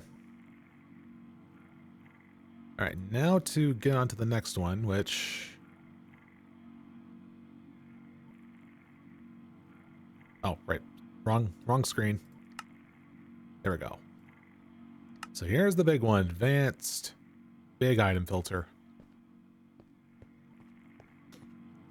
That should be all that we need in order to get things into gear. Alright, next up, we need to get ourselves an even matching of void upgrades.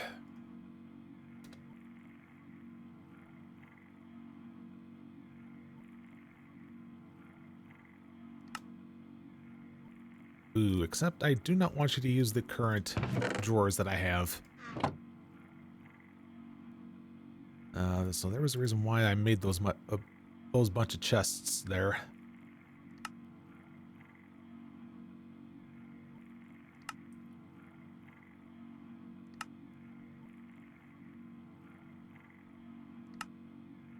Yeah, that'll work.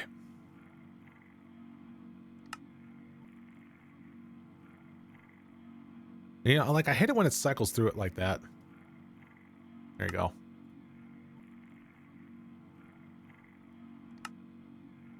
Alright, so we wanted 20 of these. Because, of course, we don't want to have all this stuff to be overflowing. A fluid trash can. I think we might need that if we have, like, too much, like, liquid XP, I think.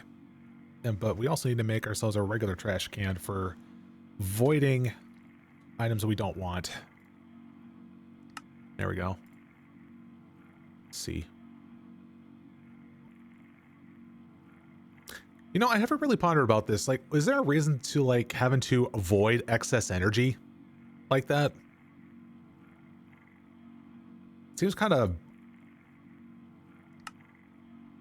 Like, why would you do that, actually? I don't know what kind of, like, weird case scenario would do that.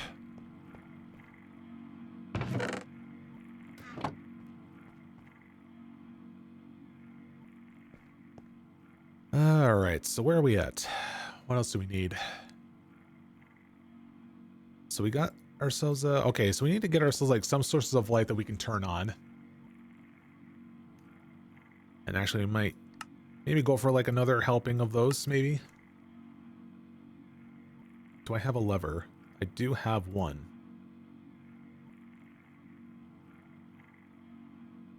Because I think for the time being, I kind of want it to have a switch that flips on the light, as well as, you know, turn off the fans, whichever order is needed. You know.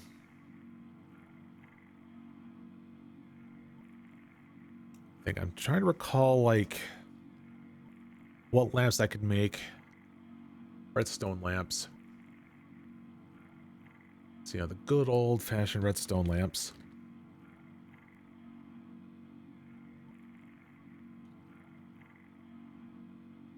So what is the light level of that? Is it enough to help control the spawning of that damn thing?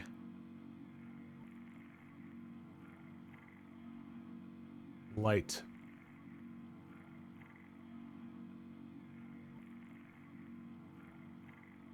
Level of 15, okay. That is good enough for me. I imagine having 5.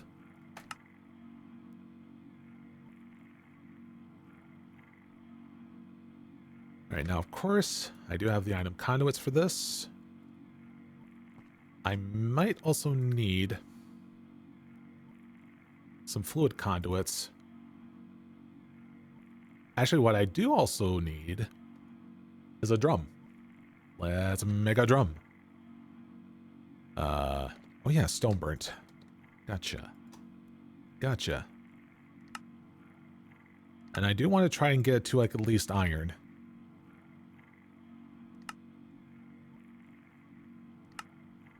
Oops, wrong one.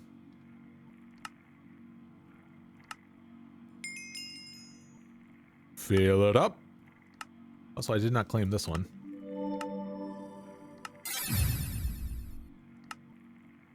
Ooh, we also get that as a reward.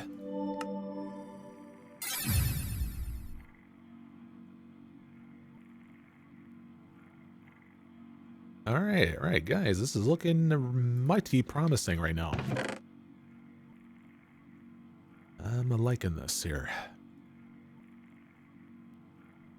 Now, we'll add, like, storage upgrades to certain things when we go down there as needed. But as long as we have, like, a void upgrade to get ourselves, like, a good starting amount, we should be all right. And, of course, I forgot about getting upgrades for this thing. Well, we'll figure out what upgrades we need when we do need it. Oh, shoot. That was the other thing I forgot. Frickin' elevators. Put these all in a row like that. Because if I'm going to be going down there a lot, then I would need elevators. So first off, how are we doing on... Okay, we're greatly good on those here.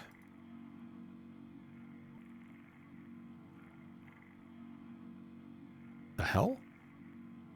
What did I just... Enter elevator. Teleports an enemy to the closest matching colored elevator. Huh?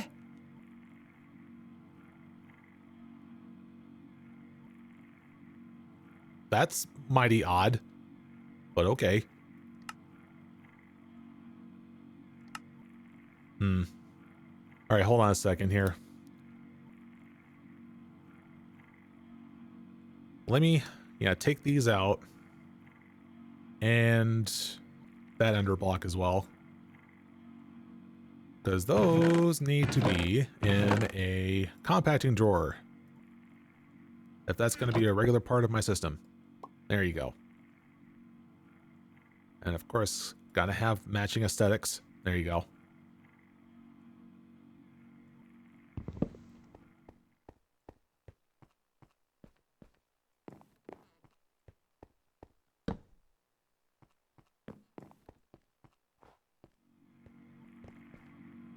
All right, ender should be in the system. It is. Cool.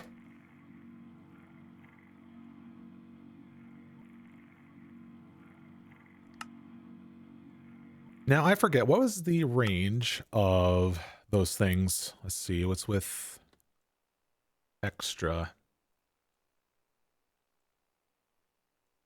Oh, no, wait, it's open blocks. I forgot. Let's see, drop block? That's search distance, ignore all blocks, half blocks. Center. Okay, so this is the right one I'm thinking of. So the search distance is 20.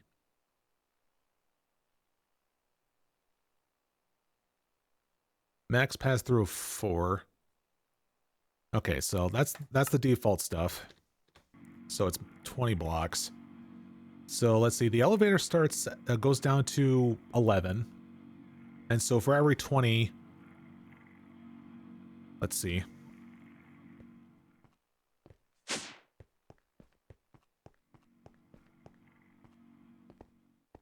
Well, we might as well have to set up an elevator over in that spot right here.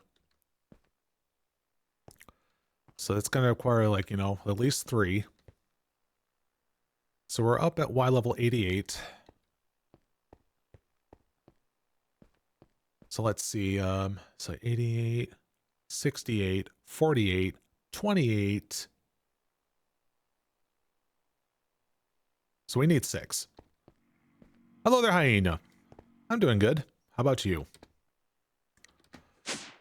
We're just about getting ready to set up the mob grinder. Getting so close to it. All right. 6. All right.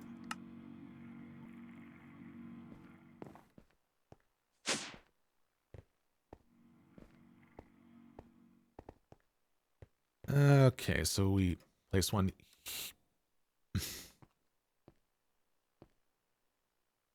Being a little picky here. All right. Do not get zapped. There you go. And we... All right. All right, so there's that first one. So now we need to get up to 31.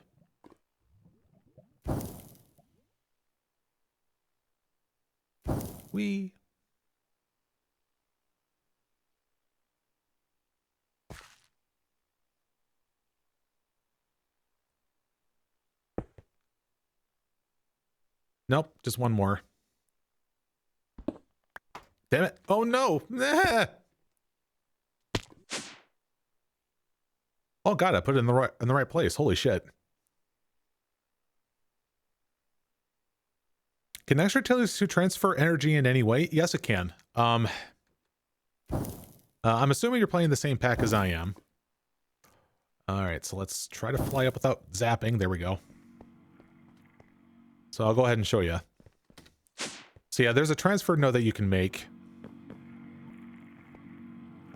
Yeah, so here we have the transfer pipes, and here we have the transfer node energy. So it hooks up to any like power source or like battery bank basically, and it'll only transfer up to 5,000 RF per tick. It's not upgradable, but that's pretty much the most that you can get out of it. Just fooling around and create a world from time to time? Okay, gotcha. But yeah, if you were... oh, was it just the mod itself that you were just looking at, or... I don't know. So never understood and how to use it. Yeah. You don't really stick around with it as much in this pack, because you'll soon having to get up to, like, energy conduits, which is, you know, superior. Well, eventually. I mean, if you want to be able to immediately grab like 5,000 RF per tick through the pipe, sure, it's good. But you still want to go ahead and try and get to energy conduits. But yeah, all that you need is this here transfer node here. Next to a battery bank, and it'll do all the stuff.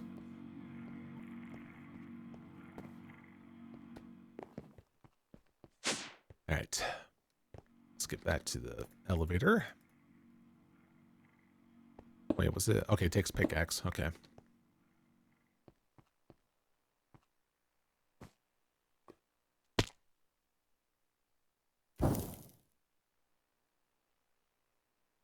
Ah. Dang it. Yeah, I screwed that one up.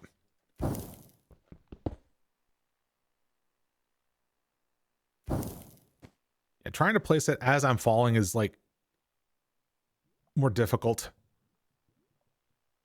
And I'm trying to get it at the right. Okay, it's one more. Okay, I think I got it. Yes, nailed it. All right, one more. Need to get to 71. Geez, look at me go. Whoa. Okay.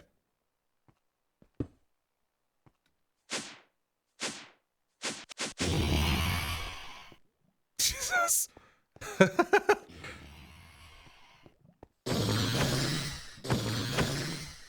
Jeez, having to frighten me. Okay. All right, we're finally getting to the good stuff to set up our thing. Oh, actually, I did not grab the grass.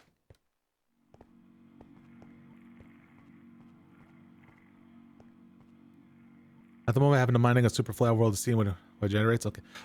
Origin behind the Vroid model, or yeah, the model. It's a combination of things. It basically started off with okay. Well, funny story. First off, my color palette is incorrect. It's meant to be yellow, but right now it's seen as yellowish, as greenish yellow, and I having to fix that. But the thing is, I'm going for you know, a space theme sort of thing. And it started off with me with my, for my favorite colors being purple and yellow. And I always found them, you know, synonymous to space, right? And then when I thought of space and the color yellow, I thought of the Genesis game Ristar. And so then I thought, you know, maybe that'll be my thing. And I also have a love of cats, you know, that's why I got the cat aesthetic. And there you go. There's the whole idea with the concept. I'm a shooting star cat.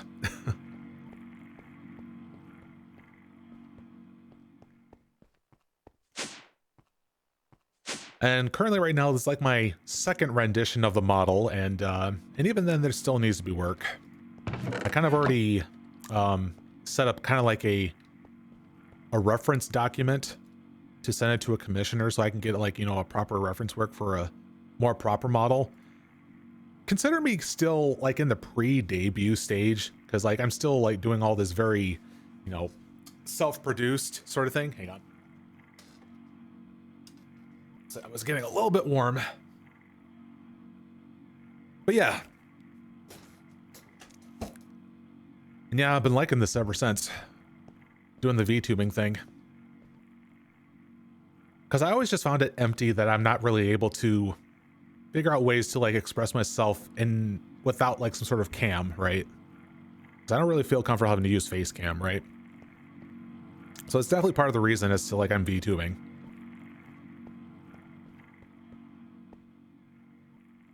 And I've been enjoying the whole thing and the community and whatnot. It's pretty good. All right, so I was coming up here having to get the grass blocks here. Yeah. And this. So I got the mob masher.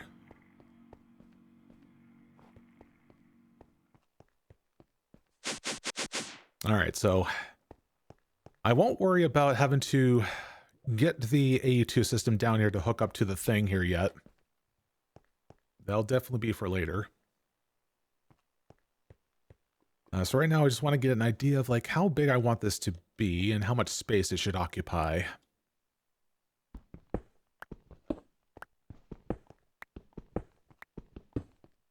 Let's see.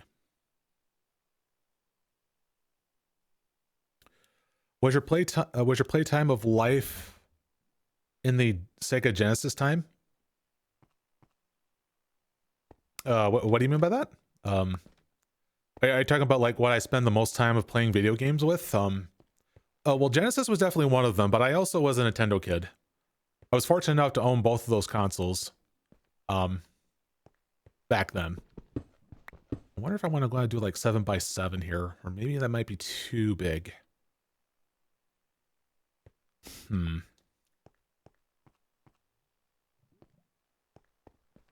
Actually, maybe this was the size that I went with last time, so I could probably do that.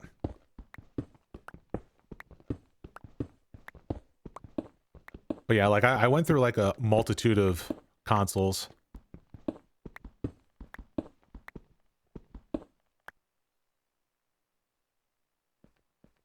Playtime of life is the time of where people play games when they were young. Oh, so, well, there was a lot.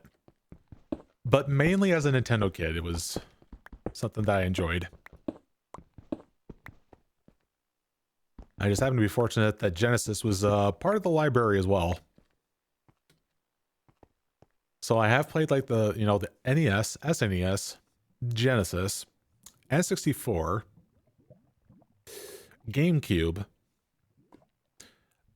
For non-Nintendo consoles, I did play PS2. There was Xbox 360. That was pretty much it. So yeah, I pretty much like skipped a generation for a PlayStation and the first Xbox. So yeah.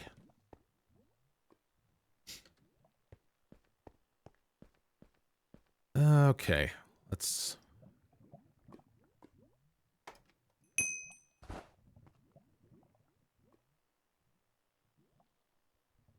Yeah, we can go and make use of this as this here. All right, so I don't want to place down the grass blocks yet here. Now, I don't know like how tall I want this to be. 1, 2, 3, 4. I feel the need of having a ceiling of 4 because I kind of want to try to avoid having to spawn the Cyclops. I don't know if like that's what its height is. I kind of want to avoid that because none of those drops interest me. It drops so many gold pickaxes. It's ridiculous.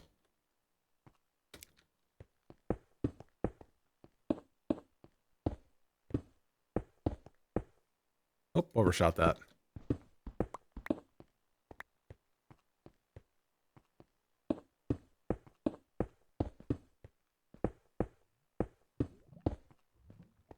You know what else I should be playing right now, but I'm just too, like, my hands are too caught up with, like, a bunch of stuff. Last Epoch. Well, because ever since with my whole, like, you know, monitors showing, like, incorrect colors and whatnot, I've been being sidetracked. But it's a good thing I've avoided it, because apparently the launch for Last Epoch was really bad. I don't know how severe it was. Like, people really wanted to play online so badly, they ignored the fact that there was an offline option. But, the thing is, I wanted to go into that game blind, pretty much. And I was hoping I can do it at release, but, like, thank God I didn't do it at release, so... So, how long have you played modded Minecraft, and how did you start playing it?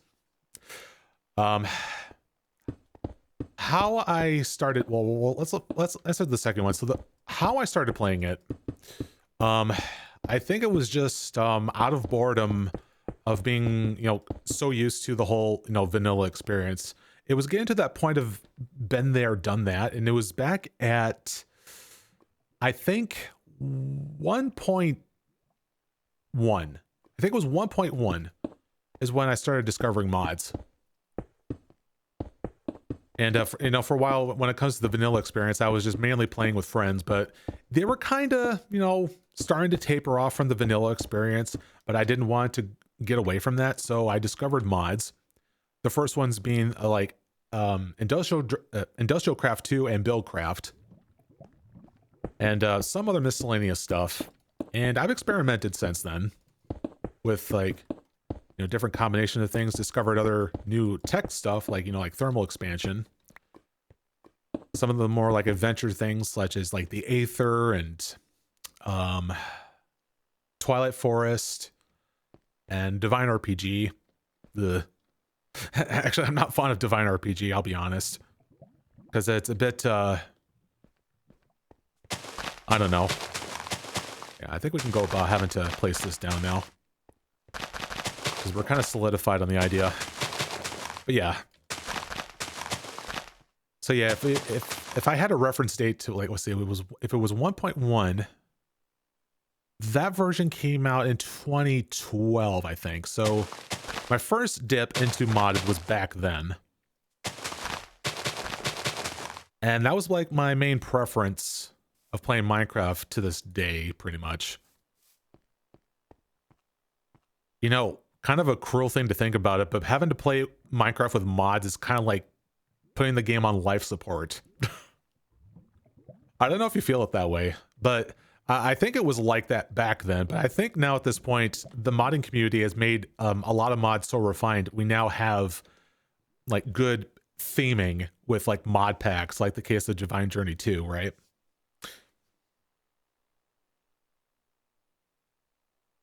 As well as some other ones like Greg Tech New Horizons, Dungeon Dragons and Space Shuttles, things of that nature. So you started playing Minecraft by watching Captain Sparkle's Skyden series and popular MMOs series, and Generic B Attack of the B Team. Well, I definitely am familiar with Captain Sparkles and somewhat aware of popular MMOs. Since you put it that way, was there like a YouTuber that showed me about modded stuff, I think? There might have been. And if I had to pick one, that's kind of a toughie. Not exactly sure. I'm sure there was someone. But if I had to pick a default answer, probably Direwolf. Probably Direwolf 20. Because if out of all Minecraft YouTubers, it was pretty much Direwolf.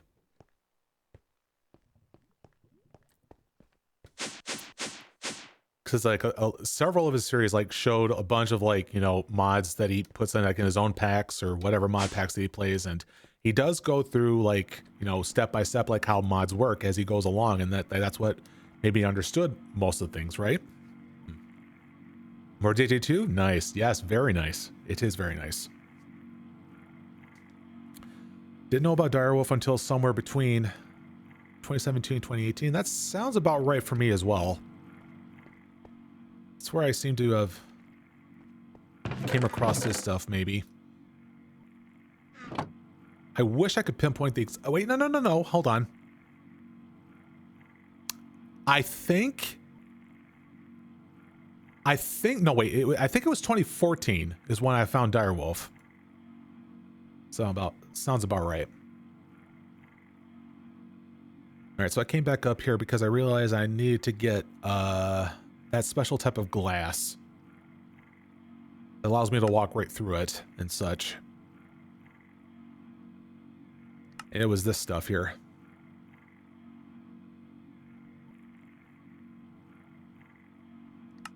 Ah, yes.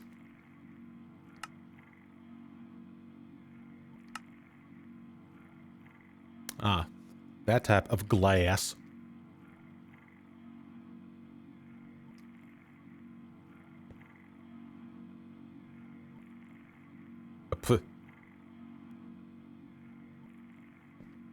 Actually, wait, why am I doing it with this here? I have a freaking crafting terminal. My God. You know what? No. Hang on. I'm purposely moving this out of my sight so I don't do that anymore.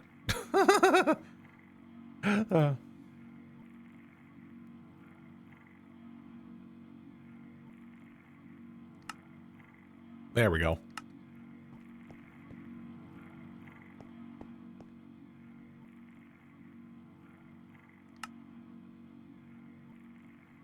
Okay, I didn't see, but I wasn't sure if it was using a different type of glass that I didn't want it to use. I have a bad feeling it was my quite clear glass. I'm like, bruh. So Skyden is a modded skyblock with quests through NPC. Huh.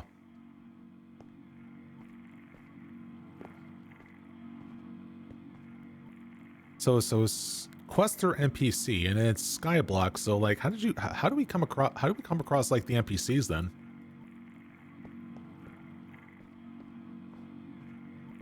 Are like the NPCs with you when you start on a freaking single dirt block? I'm assuming that's like what I'm thinking of. Like, you know, you're like on your own, you know, set of dirt blocks as you start out, and you somehow come across NPCs. Are they out on their own predetermined islands or something, or sky islands and such? And I'm kind of curious, actually. They have their own island? Okay, that's what I thought. It's like, where do you put all the NPCs? All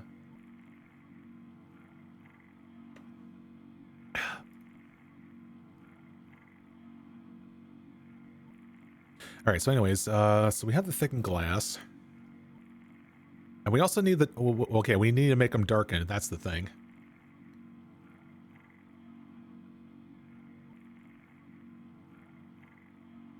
In F. Voice crack. Ooh, actually, hold on a second. Do I have moonstones? Okay, a decent amount then. Yes.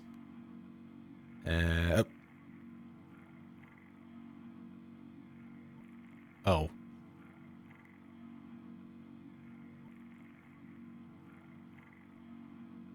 Well, at least that's tagged for the quest. All right, ink sac.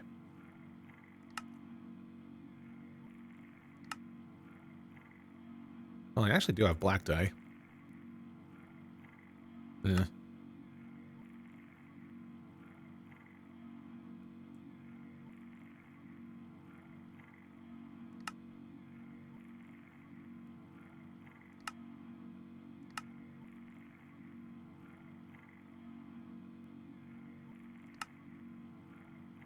Okay, so it's mainly dark glass I need to go about having to make. Because I want that to be like for the front, but I have ineffable on the side so I can walk through it. Pack is still out there. I go back to it from time to time, remind me how it was. Just search in the first microform link the pack is usually. Funny, I thought at this point they would probably be available things on like some mod pack hosting services like CurseForge. Or maybe like through multi-MC if it does that. So I know that you're able to download packs directly through multi-MC.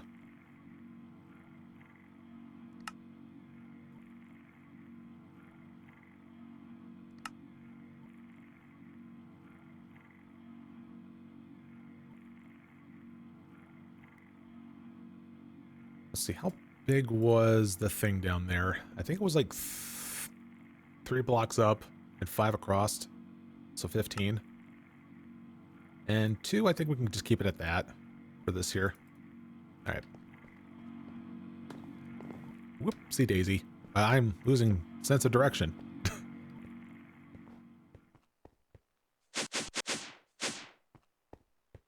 Oh no, it's 4 blocks up. Whoops. Okay, well, let me just finix that.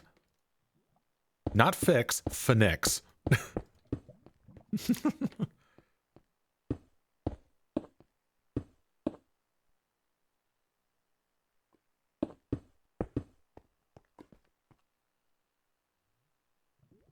All right. So I have been noticing a little bit of a different setup with the mob grinding stuff, because I originally had it so that I would have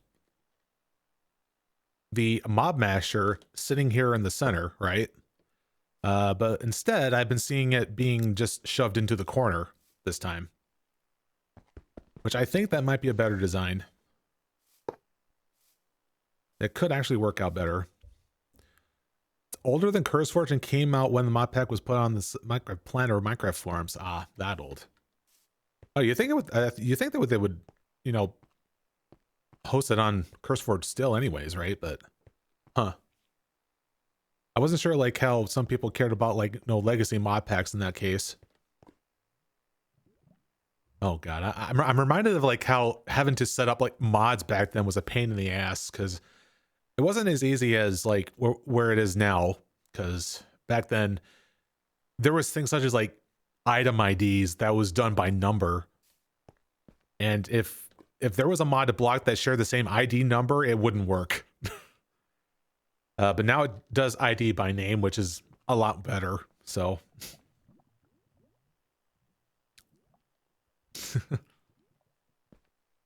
And yeah, so this does need a red. Yeah, I forget. It does need a redstone signal with this here. So, uh, hmm. All right, let's think about how to position the redstone lamps here.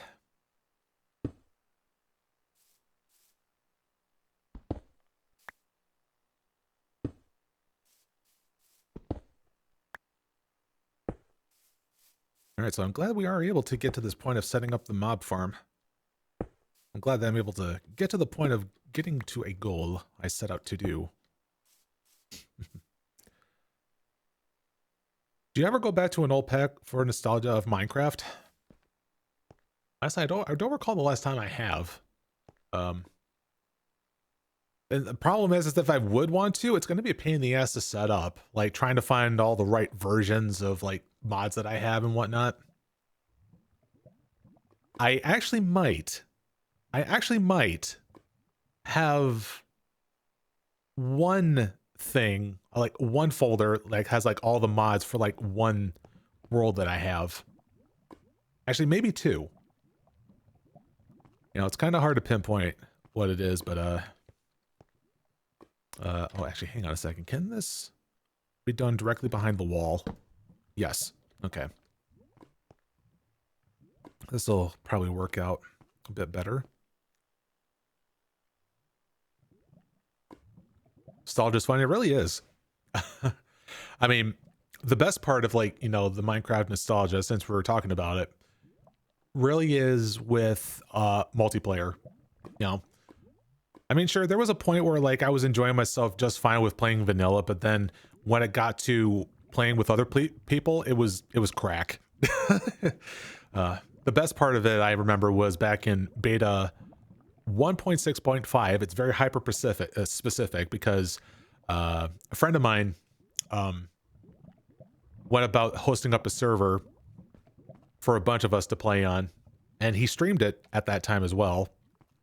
And both the game and him streaming was encouragement for me to start streaming, which those who didn't know, my first stream technically was back on, it was September 14th of 2011, I think. It was either 13th or 14th. It had to relate to Minecraft 1.8 beta at that time. It's amazing how I still remember those details, and for good reason too, because it was a good memory of mine. Yeah. Okay, so now we need to wait, where's my fans? Did I not pick up the fans? Oh yeah.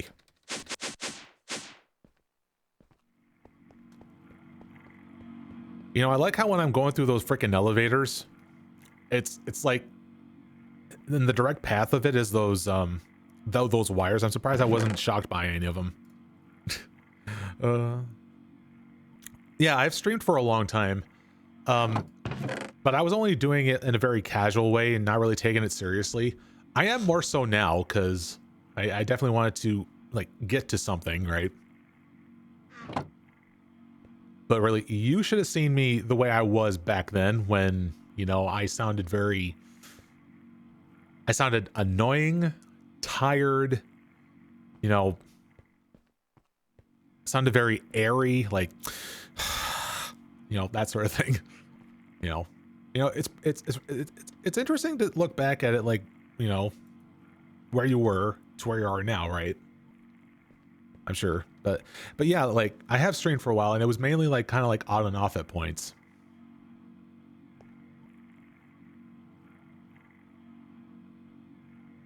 But yeah, I'm not sure like how else to put it, but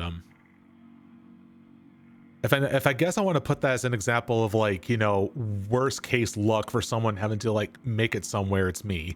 Because you know, I haven't really been all that consistent throughout the years, but I'm putting a damn effort with it the past couple years right now. So since I started the VTubing thing, I think like, well, when seriously starting doing the VTubing thing in like 2022. So, but hey, you know what? Life can get in the way, and you know, having to, you know, put a little mix into all this, and you know, because I still have a full-time job, and you know, sometimes it siphons my energy, and it would suck, right?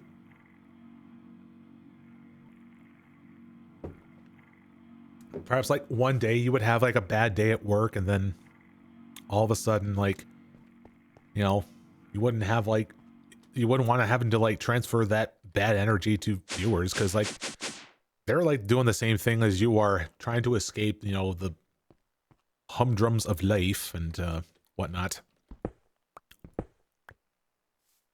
That was a weird tangent, but that tends to happen.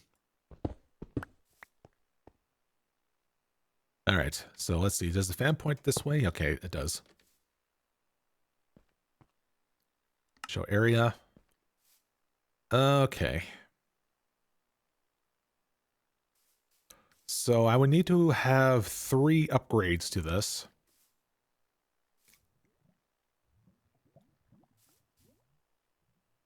This one here on top. All right, now hold on. Oh, okay, cool. It's actually pointing in the right direction. Show area. Perfect. It goes all the way down. Don't need to upgrade that one.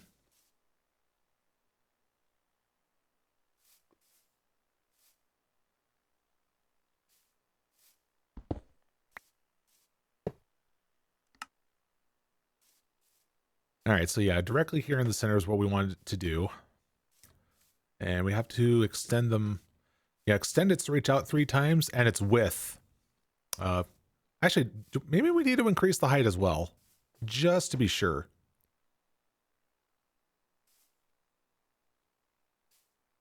Or maybe, or would that not be needed? I don't know if like increasing the height's going to help out. Because as long as their feet are touching the ground, I think that counts. Unless, oh no, wait, there's freaking spiders. That's right. Ugh. Unless I really want to like, I don't know. We'll figure something out. See, now I need to go through the whole humdrum of creating the freaking upgrades here. Sadly, I only have like 30 minutes left. So I don't know if we'll get this done in time. But if not, there'll be more of this on Sunday. So there's still that at least. Now how to extend the mob grinding hopper range. Mob grinding hopper range. Are you referring to the absorption hopper? Because I think it's probably this you're talking about.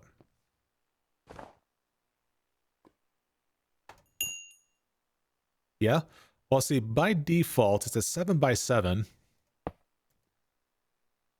I think it's this slot right here, where you put the absorption hoppers here, or upgrades here. Let's see. Absorb. Wait, no, wait, it's right here, right here. Yeah. Radius. Max of 6. All right, so that's the recipe for it. Yeah, but thankfully we don't need to do that, because I just need to offset this here.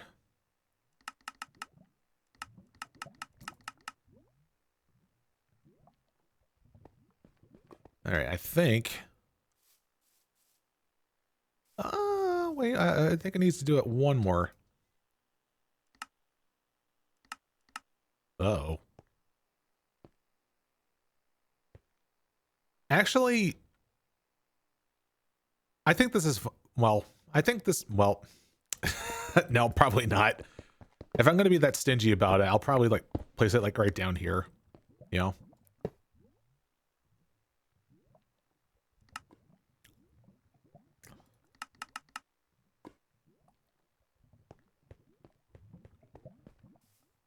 And I just need to extend this up by 1. There you go.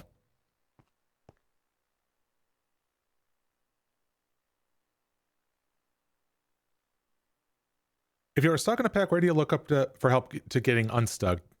Do it through the Discord server if the pack has one. That's definitely a good option. Yeah. So Divine Journey 2 does have a Discord of its own. In fact, I think, well, not in this menu, but I think like in the main menu, it has like a button that you can press to go to the Discord server. There's also probably like some Let's Plays that you can watch. I saw one that was done by Threefold, and he has done it from start to finish. That's what I use like as a reference point. And you can probably also like check out like other streamers that are doing the pack right now. I know that Fail to Survive, all one word, is doing a playthrough right now. He's a little bit further ahead of the pack than I am, and he seems to be doing pretty good for that one too. So I'm sure you can like fill you in on that if you have questions. So yeah, there's some options. Okay. All right, so that thing is good and all. So let me. You know, I wasn't expecting having to like put the absorption hopper like right down here, but come to think of it, if I want this to be a little bit more proper and not in the ground, I would actually get a radius upgrade on this, like only 1.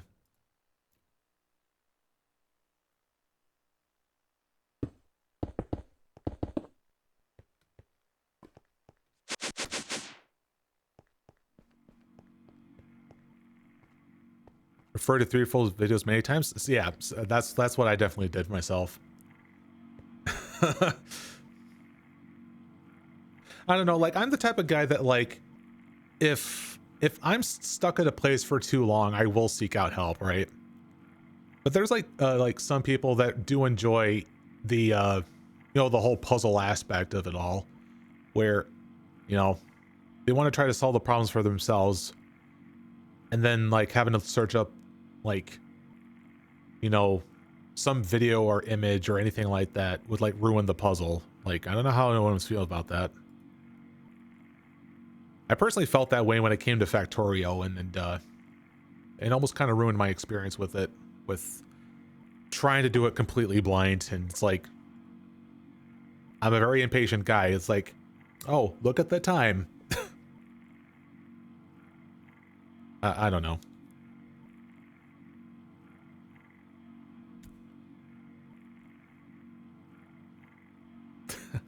Oh, well, thank you. I'm not sure what I'm doing different, but I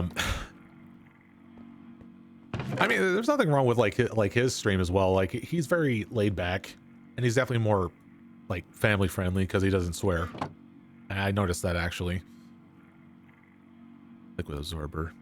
Anyways, we need to get to like making some of the upgrades here. So we only need 1 of those. Actually, we're not doing so hot with. Oh my god, that was actually the last of the mob grindium. Oh no. Alright,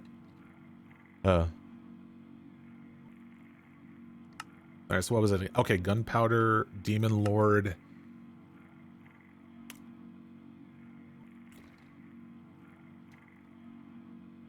Alright, see, demon. Actually, no, let me get the golden. Let me get the gold here. 1, 2, 3. You.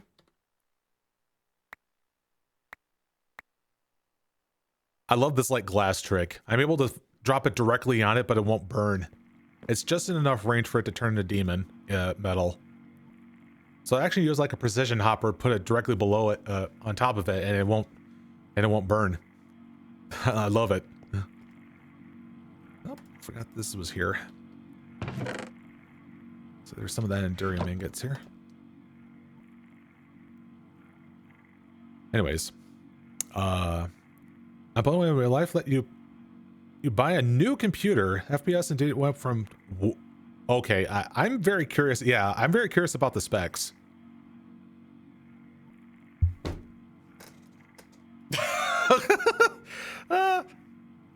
I look at this. It's a Ryzen 9, the 4000 series for the video cards, and 64 gigs of RAM. Yeah, I think that would do it. Now, was this for like your current base? Like, yeah, for your current base, or was it starting from scratch? I would assume the former. Like, that would actually give me a good reference point, because like, oh gosh. I've been seeing friends of mine getting like new PCs and such, and it's honestly making me jealous.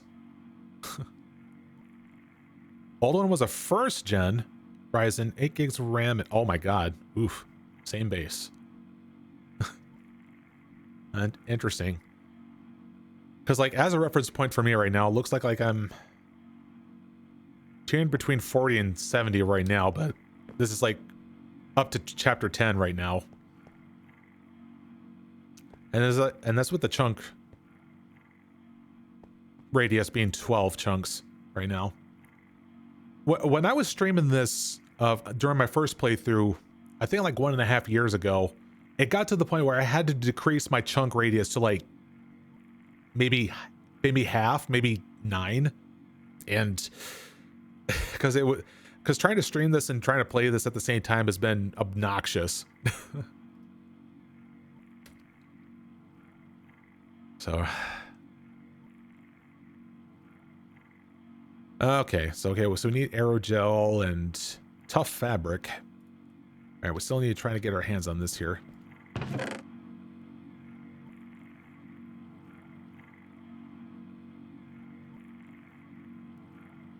Hoping I don't have to restart the pack for every 2 hours.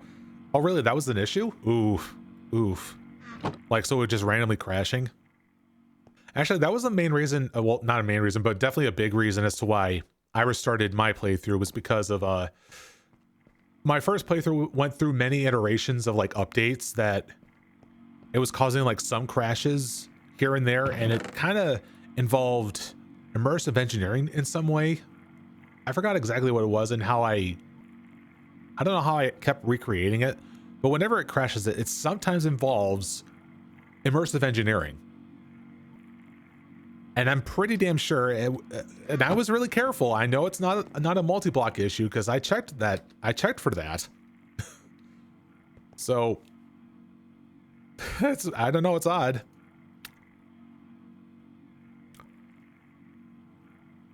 All right, next up, yeah, gunpowder for this. And hopefully that should be done soon. See, while we're at it, how are we doing with aerogel? Okay, we have 16, so that's good. Tough fabric. Hemp? Not a lot of hemp. Fabric. Okay, we're gonna have to make some more. Oh, hey, before we do, you are done with this. All right. Let's get some more hemp.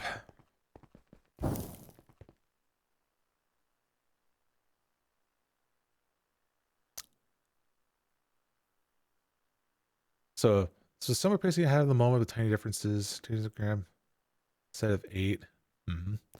Still on the video got them PC last year when Windows stopped support, which this PC runs. I dread the day where I'm forced to go to like Windows 11. Because it's either that or I have to force to learn myself how to use Linux, which that's just going to slow me down incredibly if I have to do that. Because like, I don't have the time to learn another operating system to make use of, right?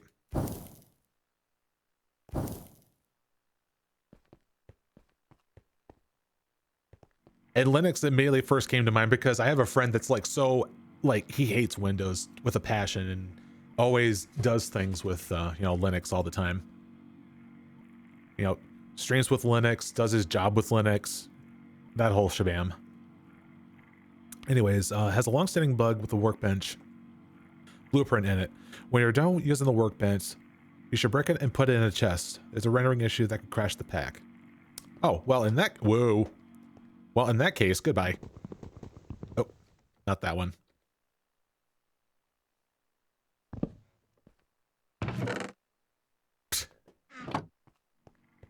That's interesting.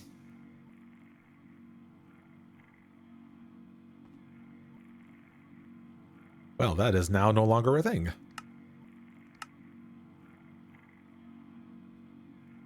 All right, so we have 2 of the fans that need to do this sort of thing.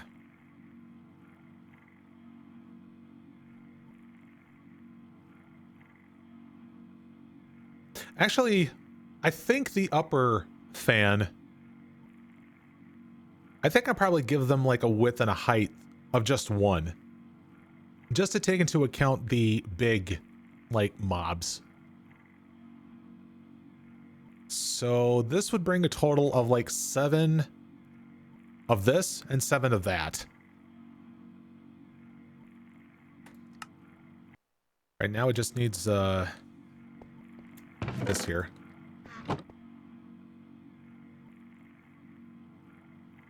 Did I not make that? Okay, now I did.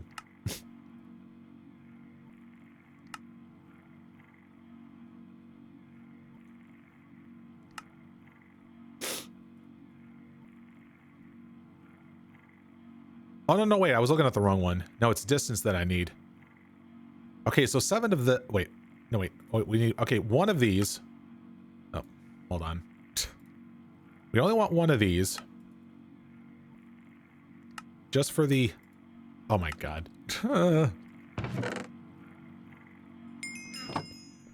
Blow higher. Oh, I didn't claim that one, apparently.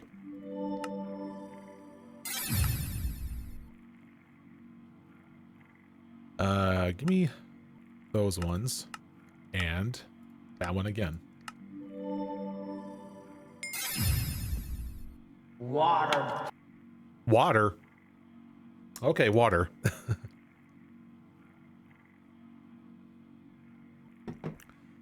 Oh. Gosh, after talking all that much, which is a rarity for me to say, actually, I could use some water.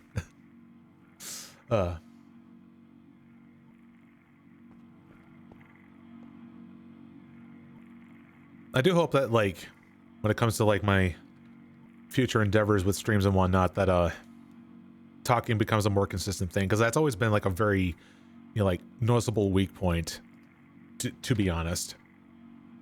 You know, because, like, the reason why I'm talking about this right now,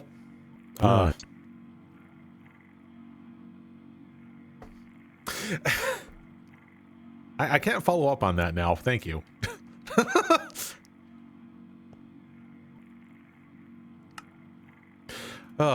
That's one good way of losing your train of thought. It's just through that. Oh, Jesus. Oh, that's working pretty dang fast on that one. Sorry, I was just curious what nut was. Yeah. No, don't be sorry about that. I put it there for a reason. It was le funny. But anyways. Wow, I actually really lost train of thought. I don't know where I was going with that now. Oh yeah, I was just talking about the fact about so I was talking about, like, so the reason why I'm playing games like this, like modded Minecraft or even Factorio, is like it encourages me to, like, speak out loud when it comes to, like, thinking of my thought process, right? Whereas to other games where it's so easy to shut your brain off to, I kind of follow suit with that, because at that point, what do you talk about, right? Because, like, there's, like, other games I do want to play, such as, you know, because typically when a new league starts out, there's, like, Path of Exile, and then of course there's the new thing that on the block, which is Last Epoch. And I wanted to give that a run, but oh, hold on. I think this will work just fine. not trying to interrupt your thought. No, that's fine. It wasn't your intention. I mean, it was my fault for putting it there.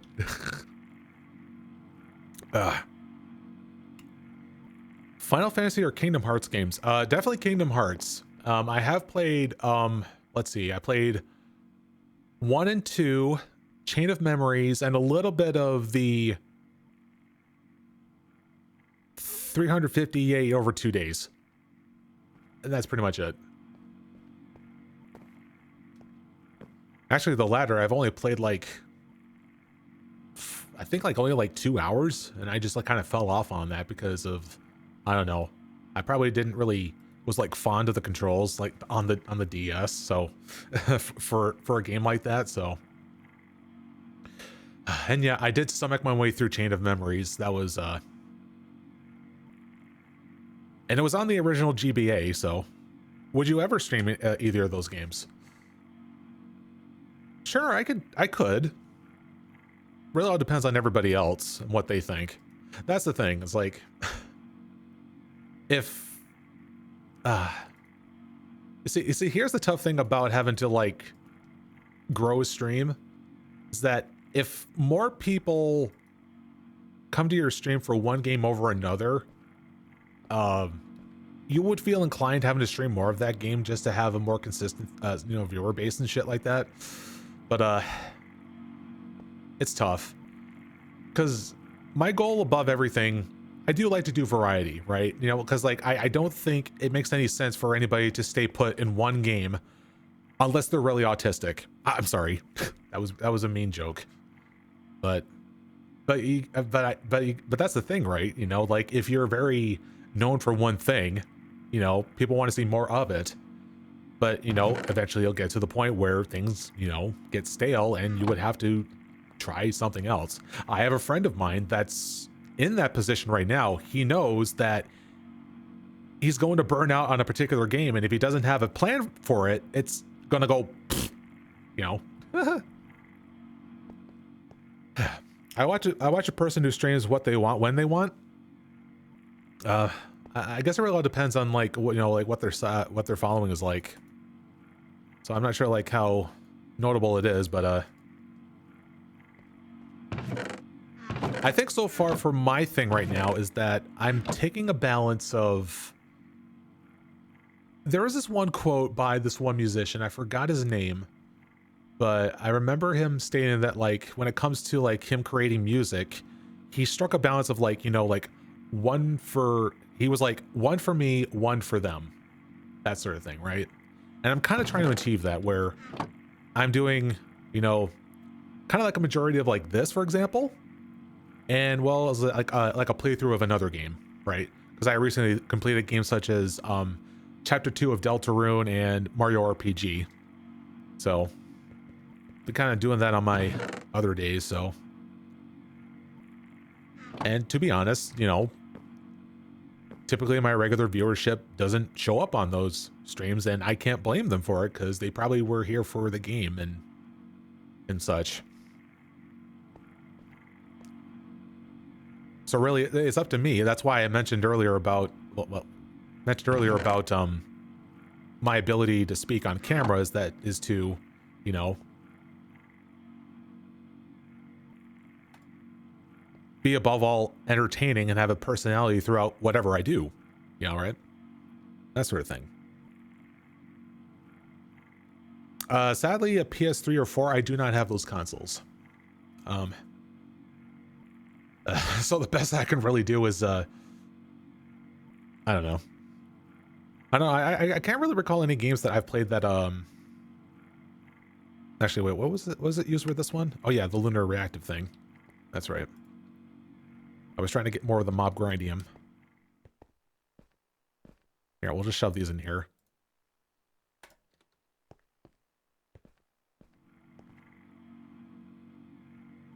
Yeah, I don't know how you guys feel about, you know, that sort of thing, right? I'm not really like calling out anybody for this.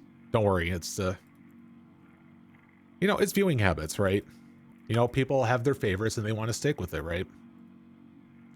And I feel like when it comes to like people that watch a streamer for them as you know, as the person. It's like one of those like dime a dozen sort of people, right? Like as a very niche example for me right here. Sorry for the all talk. No, that's fine. You know, it's giving me material to talk about. That's all good. But no, like, so there's like this one guy that I've watched. He's a pretty much like a legacy, well, not legacy, but you know, I don't know if that's the right word, but more like it's one of like the old like Let's Players, and it's kind of, he's a bit obscure. He goes by the name of Bicked Up on a Bus, and he still like does, you know, some Let's Play content, but I also watch him for streams as well, and he's not known tremendously, but he still plays whatever he wants and such like that. And I'm attracted to, you know, like his stuff because he has a dry personality, right? You know, like dry humor and whatnot.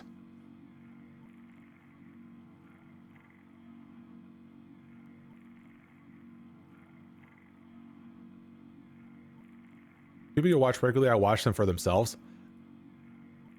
That's good, you know, like when you get to the point of like liking the person to like to that degree, that's good, you know.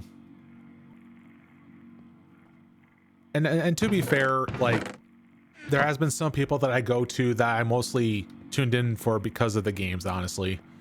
And I kind of wish I didn't do that, you know, because I don't know. It kind of, I don't know why it feels so like taboo, I guess, to why I'm thinking that.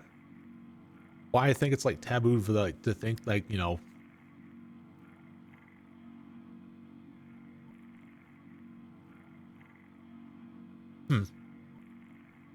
I don't know how really to put it into words. It just feels, you know,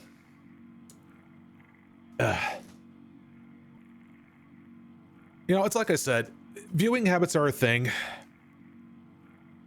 And as a creator, you can't really, you know, push, you know, preferences onto people because, you know, that's kind of scummy, but just let them come and go as they please, you know. You know, like, cause like I had like some people that don't really watch me anymore for like, you know, for my old stuff. Like I'm sure like with me having to be a VTuber now, people are like, you know, slowly tapering off because of the fact that I am one now. Oh hell, funny story. So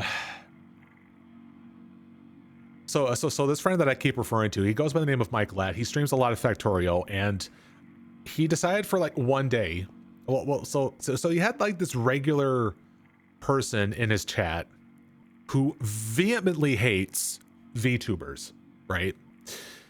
And for why he sticks around watching Mike for when he's, because he likes to go about having to raid VTubers just to do to his viewer out of spite, and yet his viewer still keeps watching him. Like he doesn't give a damn, right? He just do it just cause. So what he decided to do one day was to because he had like another VTuber, Matoy Mia, having to just do like a doodle of like, oh, what would happen if Mike was a VTuber, and then like Mia did a doodle of like, you know, like of the avatar and whatnot, and Mike decided to get a smug idea and use that like as a do the whole like PNG VTuber debut sort of thing as a joke. And his regular viewer that, you know, gets offended by VTubing and whatnot came in, saw this, and just said, disgusting, bye. And he never came back. He actually left the Discord associated with Mike and all that stuff, and like, it's like, wow. And since then, Mike felt very liberated having to like do that sort of thing, and decided to like, you know, be able to experiment with that. And he has like ideas that kind of involve using VTubing assets in a way, while still not necessarily doing VTubing stuff. Like he still doesn't understand it, but like it does give him ideas, that sort of thing. Apologies, that was quite of a tangent here, because like I'm just like going around looking through like inventory things. while telling a story.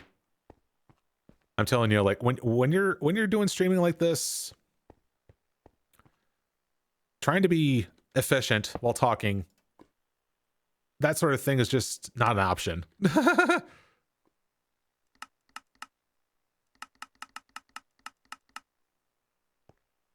Okay. Okay, that looks good. Tangent's fun too. Anyways, you say, I get that viewing habit from being a fan of a manga anime content creator on YouTube. Tenking 101 is he always does whatever he wants when he wants and never follows the algorithm. And honestly, hopefully, I think there might be a little bit of a turnaround with the whole thing with the algorithm. Because I think it's trying to... Oh gosh, this is putting me onto another sort of thing here. Because lately has been like, you know, such a saturation of videos that have an over-reliance on using an editing style to retain, you know, viewing attention, right? You know, Mr. Beastification, as they call it. There's a lot of like colorful, fast-paced editing that's meant to keep you hooked onto the video. And let me ask you this. For those type of videos that you've watched, do you remember anything about them? Or do you even feel anything memorable about them? Because if you don't, well, there you go. The video was shit. It was designed to like milk your eyes. Rewind the tape. I don't know why I said that. Never watched Mr. Beast videos? Okay, good. You have been spared. All right, so it's east here. So I want that one to be fluid.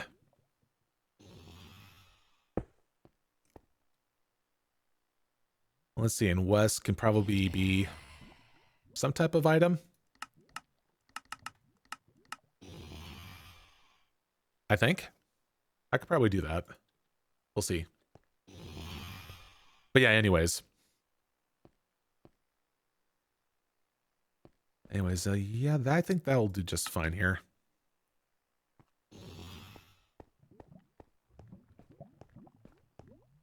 All right, let me see about getting a mass amount of those wires.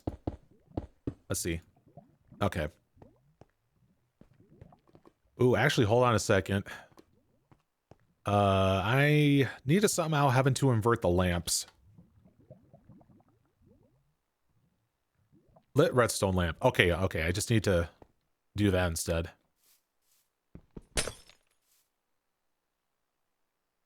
Where is it? Did it land on top of that? Honestly.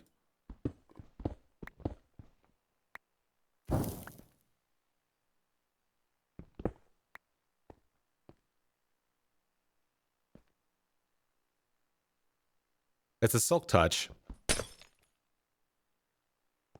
The fuck?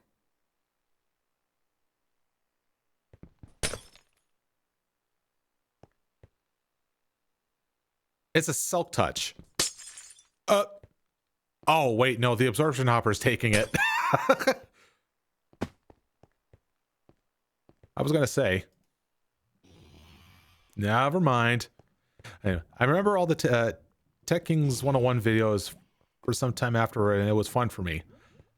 Yeah, that's the thing. Like, and I think YouTube is trying to catch on to that actually, where they're trying to prefer, you know, getting to the point where like people are having to like, you know, actually slow down and prefer content that is meant to, you know, take it easy and having to like watch videos that's meant to relate and be understandable, you know, like, because like we're really at this point where like we're in like a fast-paced world. We need to have a chance to relax and whatnot. Also, at this point, I should be ending the stream, but I think we can keep going for a little bit more because I really want this thing to be done in action here. All right.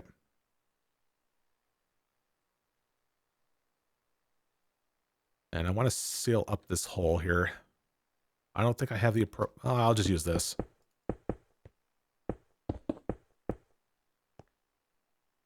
And quite honestly, I need to go about having to, you know, take that same mentality that I've been doing as well, or they've been doing, that they're doing right now. Get back to having to post like what I want and all that. And I can process these later. 1,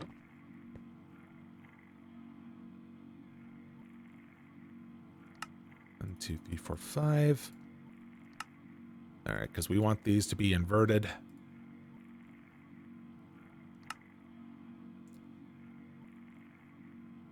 Would you ever do a Let's Play on YouTube to get more followers? That's what I was doing the past 15 years. Well, some point, but I don't do them anymore. And nor would I do it for followers. Because really, Let's Plays are not effective anymore. Because, I don't know. Let's Plays is a finicky topic. It certainly does not, you know, age. It hasn't really aged that well. But I have been known for like some Let's Plays. I have done 2 different iterations of Team Fortress 2. That was probably like my most well-known one. There's Oblivion. I'm kind of going by like some analytics. A modded Oblivion playthrough, modded Fallout 3 playthrough, and for some reason, Serious Sam, like the franchise in general, for some reason, YouTube keeps promoting that. And I don't consider it my best work. But for some reason, YouTube thinks like, oh, there's like some weird reason of people clicking on and watching it, when really it's like people fall off within like the first 3 minutes of the first part. Like, I don't get it. Why are they still promoting it? I don't know. It's stupid.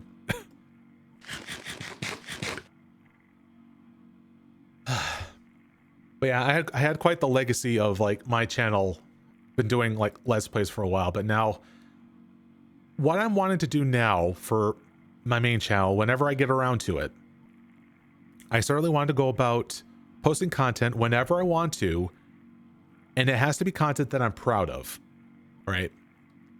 Like it has to feel like there's been a good modicum of effort put into that stuff. Because like all those days of like doing Let's Plays are long gone, because like people have caught up, they've gotten better, and people are expecting better things, right? What's the difference between Fallout New Vegas and Fallout 3? It's the setting. Well, first that came to mind is the setting and the plot. Because Fallout 3 takes place in Washington, D.C. New Vegas takes place out, you know, in Nevada, where, you know, Vegas is, pretty much. And the plot of 3 is that you know, you were born in a vault, and you have to go find your dad, and having to, you know, resurrect this project that involves having to purify water in the DC area. But then, like, the bad guys try to get involved and having to use it for their plans, and we try to interrupt that or whatnot, and things like that. In Fallout New Vegas, you play the roles of a courier to you know, well, there was this like guy that was, you had like this particular package, goes by the name of Benny, and you got caught in the middle of it, and you know, you thought you were shot dead, but it turns out you have been saved later on. And you know, that's part of the plot, having to get revenge on Benny if you wanted to. But really, the main plot is that there's like several different factions. Well, 3 main factions, that is, that are trying to take control over the New Vegas Strip. That being the NCR, Caesar's Legion, and Mr. House. They all have, they're all, you know, their thoughts, their reasonings as to like who should be in control of the Vegas Strip and whatnot. And you are pretty much like the one in part of all of this to determine like its outcome, right?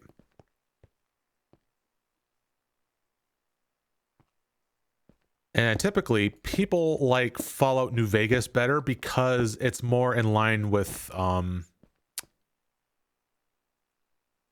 in the with the old Fallout games, which honestly enough I have not played yet.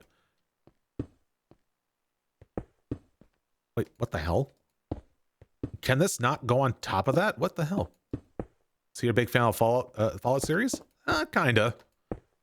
I mean, I haven't played the first or second one. I just been more interested in the modern ones.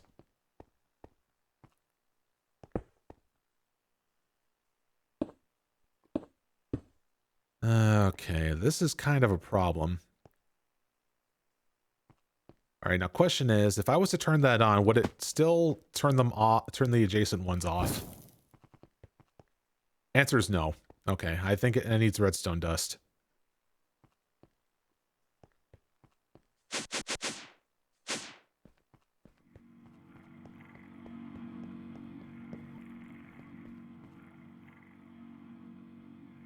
I wonder if redstone dust will work on it.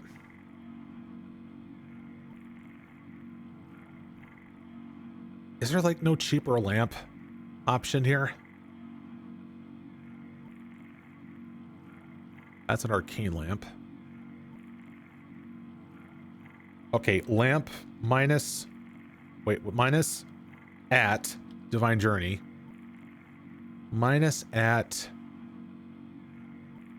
actually additions. Minus Bibliocraft. Erebus? Under lamp. Paper lamp.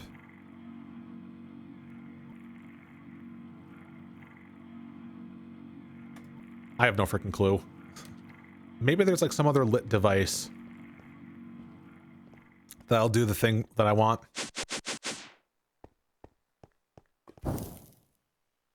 Oh my god. All right, please tell me it's gonna work. Okay, there you go.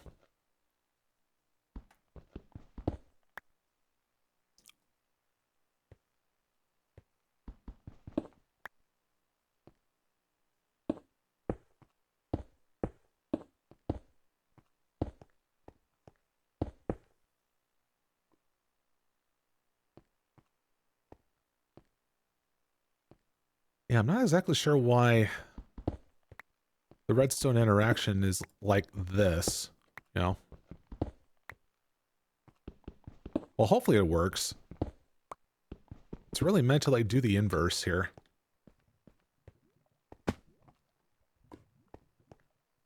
Hang on, let me turn this off. We need to get rid of this light.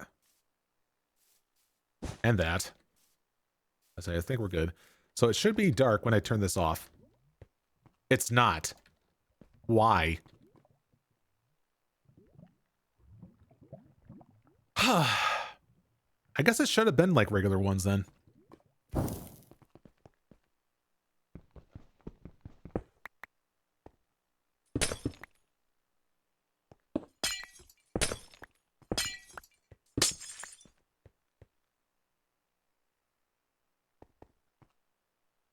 Oh my god, this thing's being a dingus. Okay, so I have to make another set of those redstone lamps.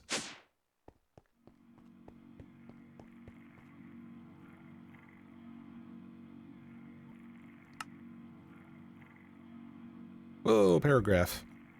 So there's one adventure mod that I have nostalgia for it, and used to be a mod that has fun. It was a mod. Or Spawn. But it is dead where there was like another mod taking a mental as adventure craft. Or Spawn.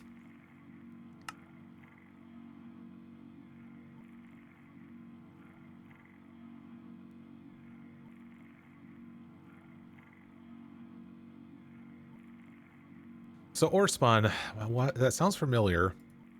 It kind of sounds like it's a mod that's responsible for kind of like customizing ore veins, I guess. I imagine it would do that. All right, so if I'm going to be messing around with redstone lamps, I need to somehow invert the signal. I think I just need to have, I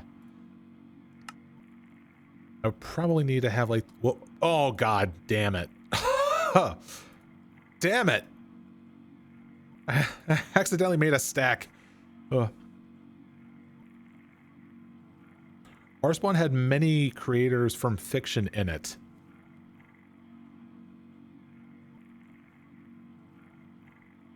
Also, oh wait, oh.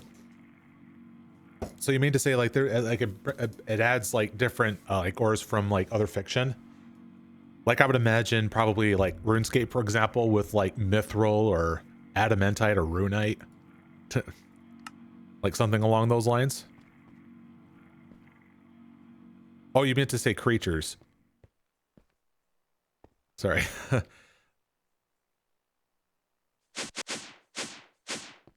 It was spelt a little bit odd. All right. Let's try this again. All right, we'll see like how this will behave, you know.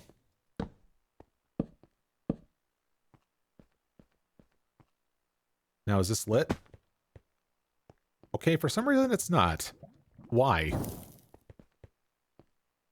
There's a redstone torch on top of this. Do I have a spare lever on top? I don't. Okay, maybe... I think the only thing I can probably do is I can have a redstone torch, like, right here. And I have an array of... Yeah, here we go. Okay, this'll work. This'll work. Oh, it just needs to be adjacent to it. That'll work just fine too. Also, you... Where are you? There.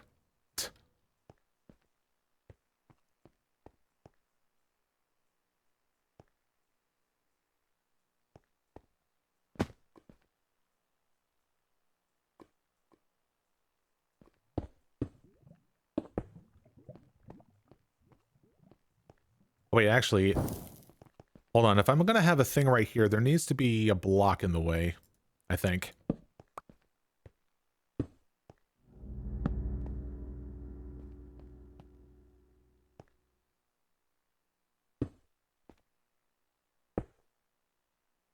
Ooh. Hmm. Okay, yeah, let's set this down by one.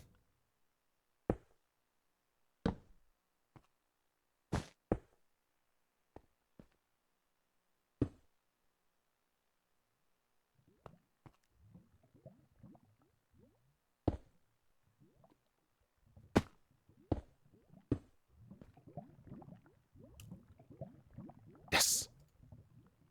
We've inverted the signals.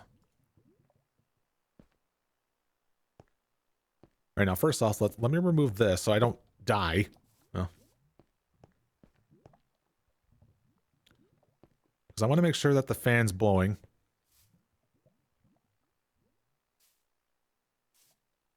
Yep, that's working.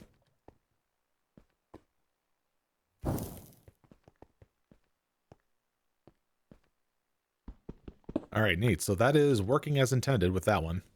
Now I just need to, you know, wrap the other signals around, pretty much.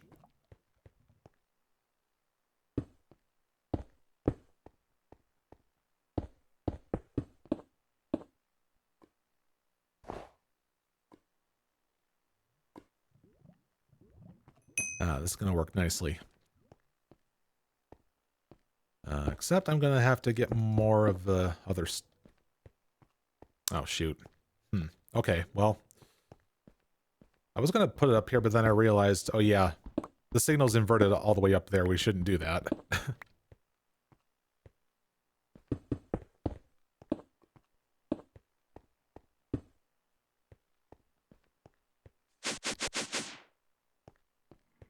The horrible author of Spawn made it for his children to play with, and an alien from the Alien series crack him in the most... So okay, so you say the author's horrible for making his children play it because of the fact of, you know, there's like horrific creatures in it, right? Or was there another reason? Yeah. By the way, I apologize if my hand glitch out and looks like I'm picking my nose. My leap motion has been like being on the fritz a whole bunch.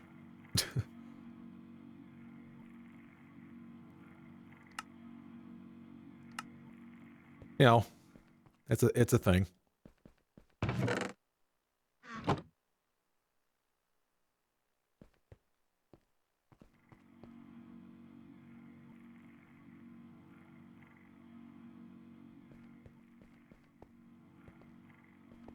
You know, I say we'll try to get to this point of this mob grinder being at a functional state. I don't have, like, you know, the...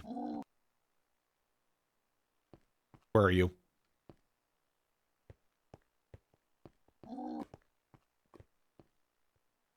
Ugh. I need to put a freaking muffler down here as well, I realized. There we go. All right, so when we turn this on, this would... Oh, yep, they'll blow me that way. And so does this. Okay, good. These are all reacting as intended.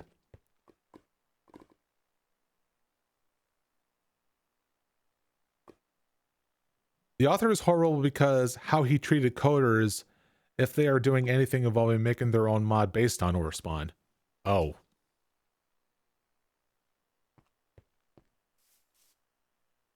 I mean, that is shitty.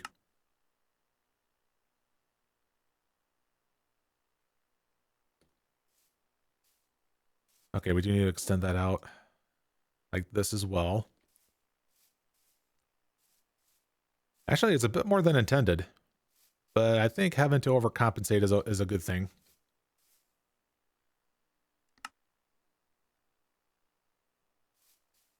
All right, how about this here? So this goes straight down anyways. Let's see. Height. And there was also a width. Yeah, that works too. Having it 2x2 around that one will work. And here's this. Okay. We got the area all set up. Now we just place down the mob masher. And now, for the piece de resistance. Well, actually, before we do that, there's going to be a lot of items having to spawn, so let me place this down. It's temporary. But at least we have the foundation set, and we can set up all the drawers for next time. Or maybe I do it off camera, who knows? But anyways. So if the lighting... Oh, let's see the lighting conditions here. So I pressed F7. There's nothing in here. So when this is like this, it should not spawn anything unless it's maybe divine RPG mobs, because they ignore light levels. But in any case, let's go.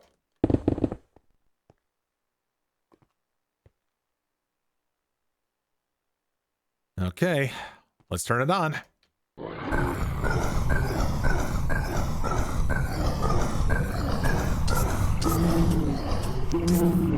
Sorry for the frickin' noise.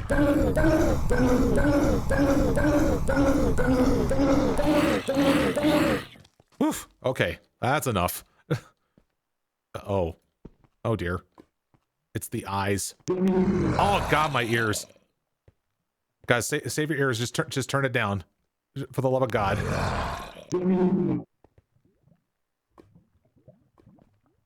Hang on a second. I need to get in there and make sure I'm not gonna die instantly. This is why we need a sound muffler.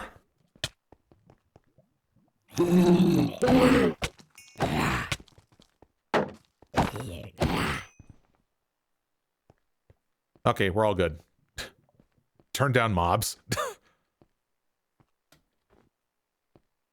Well, if that answers your question, if I'm winning, then yes.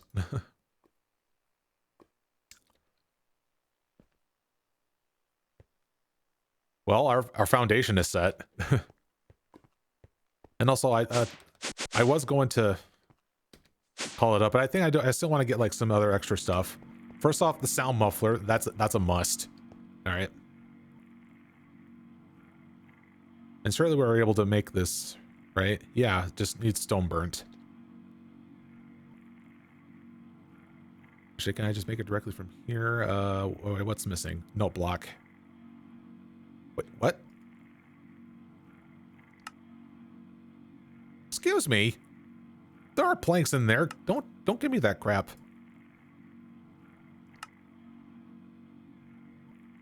Is that all the planks that I have actually? Oh, I do. Oh. Really? I thought I inserted a whole bunch of planks in there. There was like stacks worth of it. But if you insist I need to make more, then fine.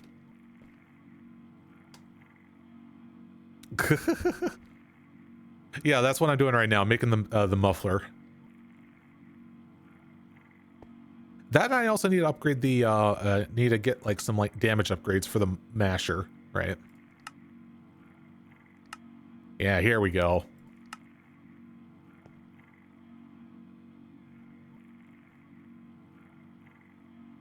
Turn hostile mobs down in the settings. True. But then I wouldn't be able to tell if there's any actual hostile mobs trying to go after my ass. Elsewhere. I don't know.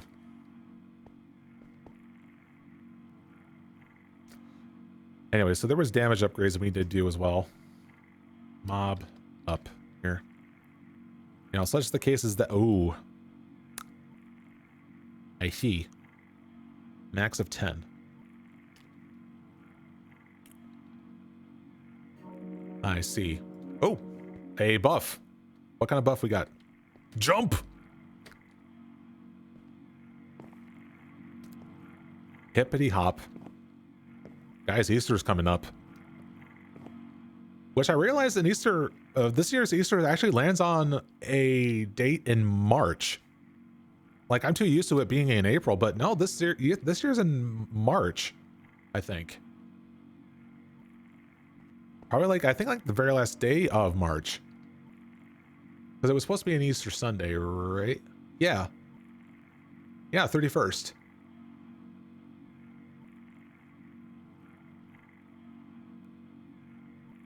Escape inventory. Game, what are you doing? Yeah. There we go. Just started OSRS. How do I get that banknote thing you had? Is that a quest?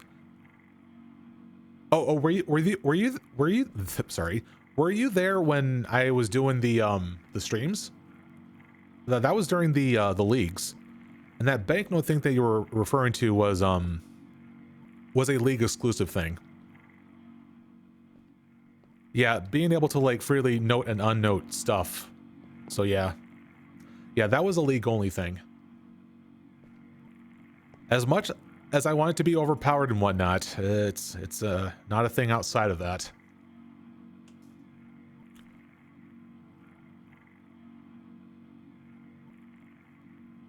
So can you buy the... No, you can't buy the item. Sadly, no. Now, having to change items to a banker's note, yeah, you can do that. Like having to like go to a bank and having to like change a like hitting a button or yeah, hitting a button within the bank interface to withdraw items as a note. So you can do that. But to be able to freely change items from banker's note and vice versa in your inventory, that was leagues only. So that's a sad thing. Anyways, would you say birch and doryite is the best stone and wood? I'm biased towards birch, mainly because of because of this memory that I have with someone. We made this frickin' what we call Whitewood Castle, where you know the entirety of the castle is just made of birch wood. You know. So what was leagues then? You know, it was a moment of time of, you know, a set of servers that is made separate from the main game, where you basically have XP on crack, and you just have to do several objectives and whatnot to earn points. and then those said points you'll be able to get be able to purchase cosmetic rewards in the main game, and also earn a trophy based on how many total points you've earned in that league. So, and so that banker's note thing was like a buff that you can get depending on like which relics that you allocated to.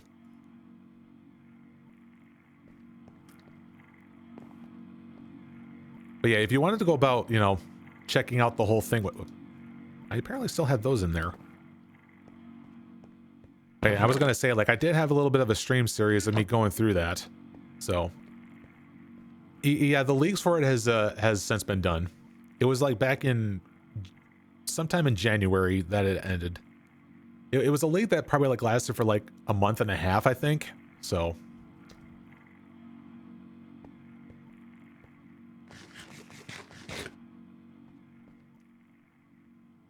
yeah, I'm sorry about that. Like I'm sad too, because like there has been like after when the leagues ended, I had like no desire to like go to like RuneScape for a while, just because of like I'm gonna be sad that I have to go back to the slow ass grind of the whole game. So yeah. Anyways, upgrades. I don't think I have enough mob grinding. I'm having to do this here. Yeah, because I'm still having to like process like a whole bunch of them or something.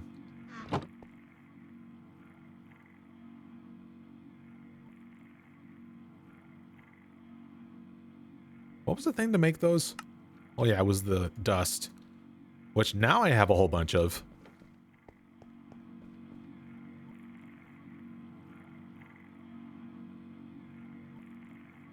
So you started 2 years ago and just trying to figure out what to do.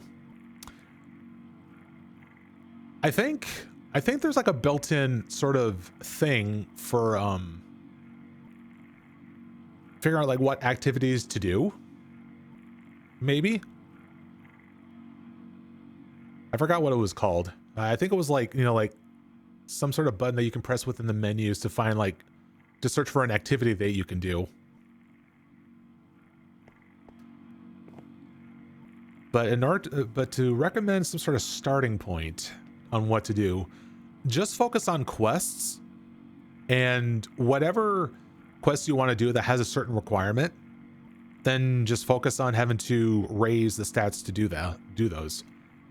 Because there are some quests that you can do early on that can give you a good head start with leveling up your stuff. And I don't know if you're playing free to play right now or paid. So you'll have to look at the free to play quests obviously first. I'm trying to recall like which ones that you can do, you know. No. Little speck on the lens. DL from JoJo's is always right, so oh. Right, I forgot about my input about the DL right thing. You're on free to play right now. Okay. Yeah, it's been a while since I played done free to play only, so it's like actually there has been like new content.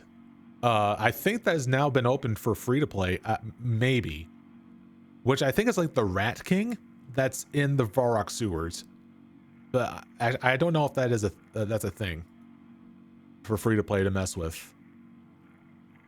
I mean, I know there's like some free to play bosses that you can mess about with. I know there was like the Moss Giant, and then there's the other Hill Giant, I think. Trying to make money for a bond? Good luck.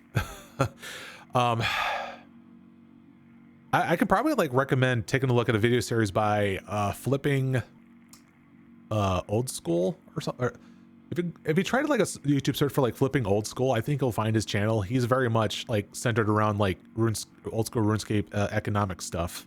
And he has done like series of videos of like having to go from like a bond to, well, going free to play to earn a bond. But I think right now trying to get a bond and then having to maintain more bonds afterwards is pretty difficult, you know.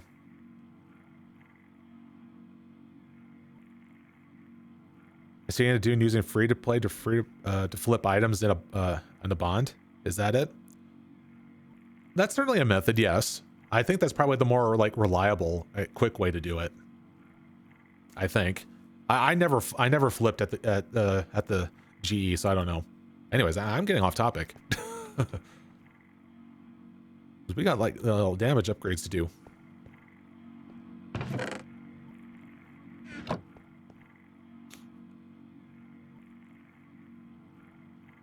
Because we need a bunch of the mob grindium, as well as the redstone alloys here. 1, 2, 3, 4, 5, 6, 7. Wait, what am I doing?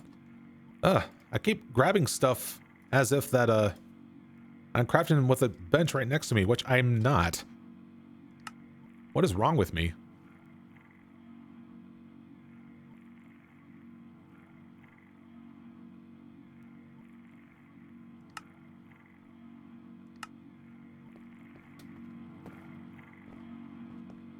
Oh, goodness me.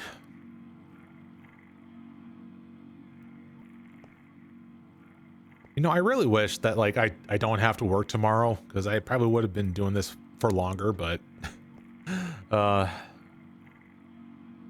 Actually, no, like, I keep it a strict, like, 3-hour stream. Because, I do have to go about having to, like, feed myself. Sorry for interruption. And again, it's fine. It's fine. Like, I've always been wanting to, like, do, like, some good interactions with you chat and such. Sometimes I don't really easily get that opportunity. Huh, funny. I'm looking at my other monitor and I see Pippa playing frickin' RuneScape. For some reason, she's been, like, doing some of that free-to-play stuff every once in a while. It's been slightly amusing.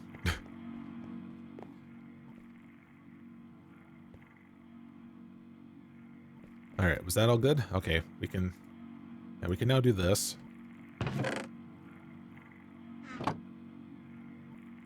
And I'm gonna go ahead and get the recipe made over here. Eventually, one day, we never have to go about having to do a lot of the manual input and output. I mean, especially now that I have, like, this whole crafting terminal now. I just need to go about having to set up a whole bunch of, like, remote stuff. And set up, like, a proper AE2 system now. By having to get more of the things. A lot of the stuff for AE2, like get some more controllers, have a peer-to-peer system, and hooking up to, like, different segments of the base and whatnot.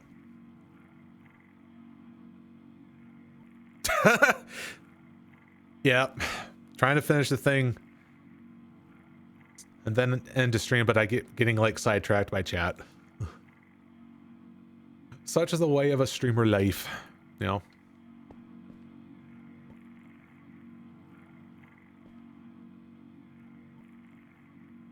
See, how's this here? Oh god, there's, like, a lot of types in there. Might have to, like, set up another ME drive if I'm gonna have that all clogged up.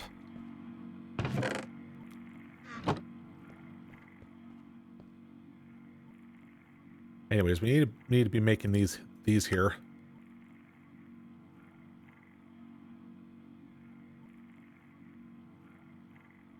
Or do it one at a time here. There we go. Ooh, whopping 7 already. Nice. Sharp like Bishop's horn. Hey, look at that. We even get our emeralds back.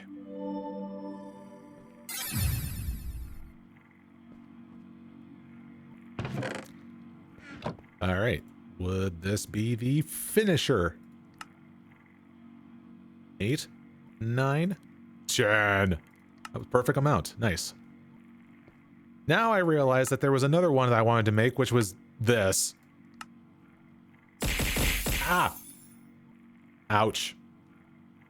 But hey, you know what? I'm going to go ahead and make use of those points now.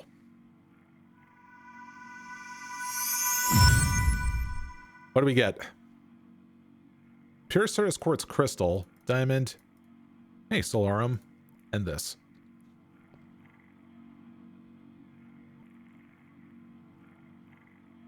Okay, so this weird ass thing. I don't think I have any of it. I mean, I have petals. Is that a prerequisite for that? It is. Yeah, shit.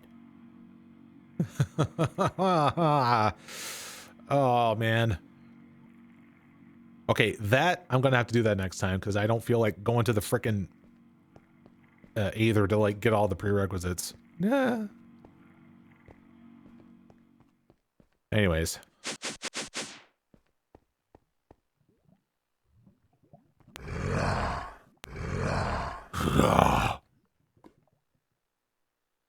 The hell? Oh.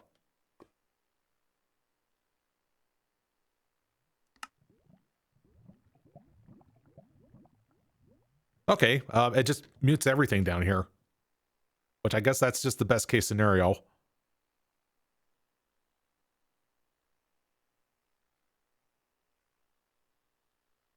There we go. All right, activate. Here, let's have an outline to see everything. Yep, there's everything. There it goes. And there's all the loot that's coming from it. Now, again, there's like some things in here that I want to go ahead and void. Terran shards at this point, I don't need these golden pickaxes, you know. Items that have like a durability on them, that also needs to be voided. That's why I've made it that advanced big item filter in order to do all this shit. Wait, where's everything? Oh, there it goes. I was gonna say, like, why aren't you spawning? Because I was just like looking in my inventory waiting for it to go up, and now it's going back up.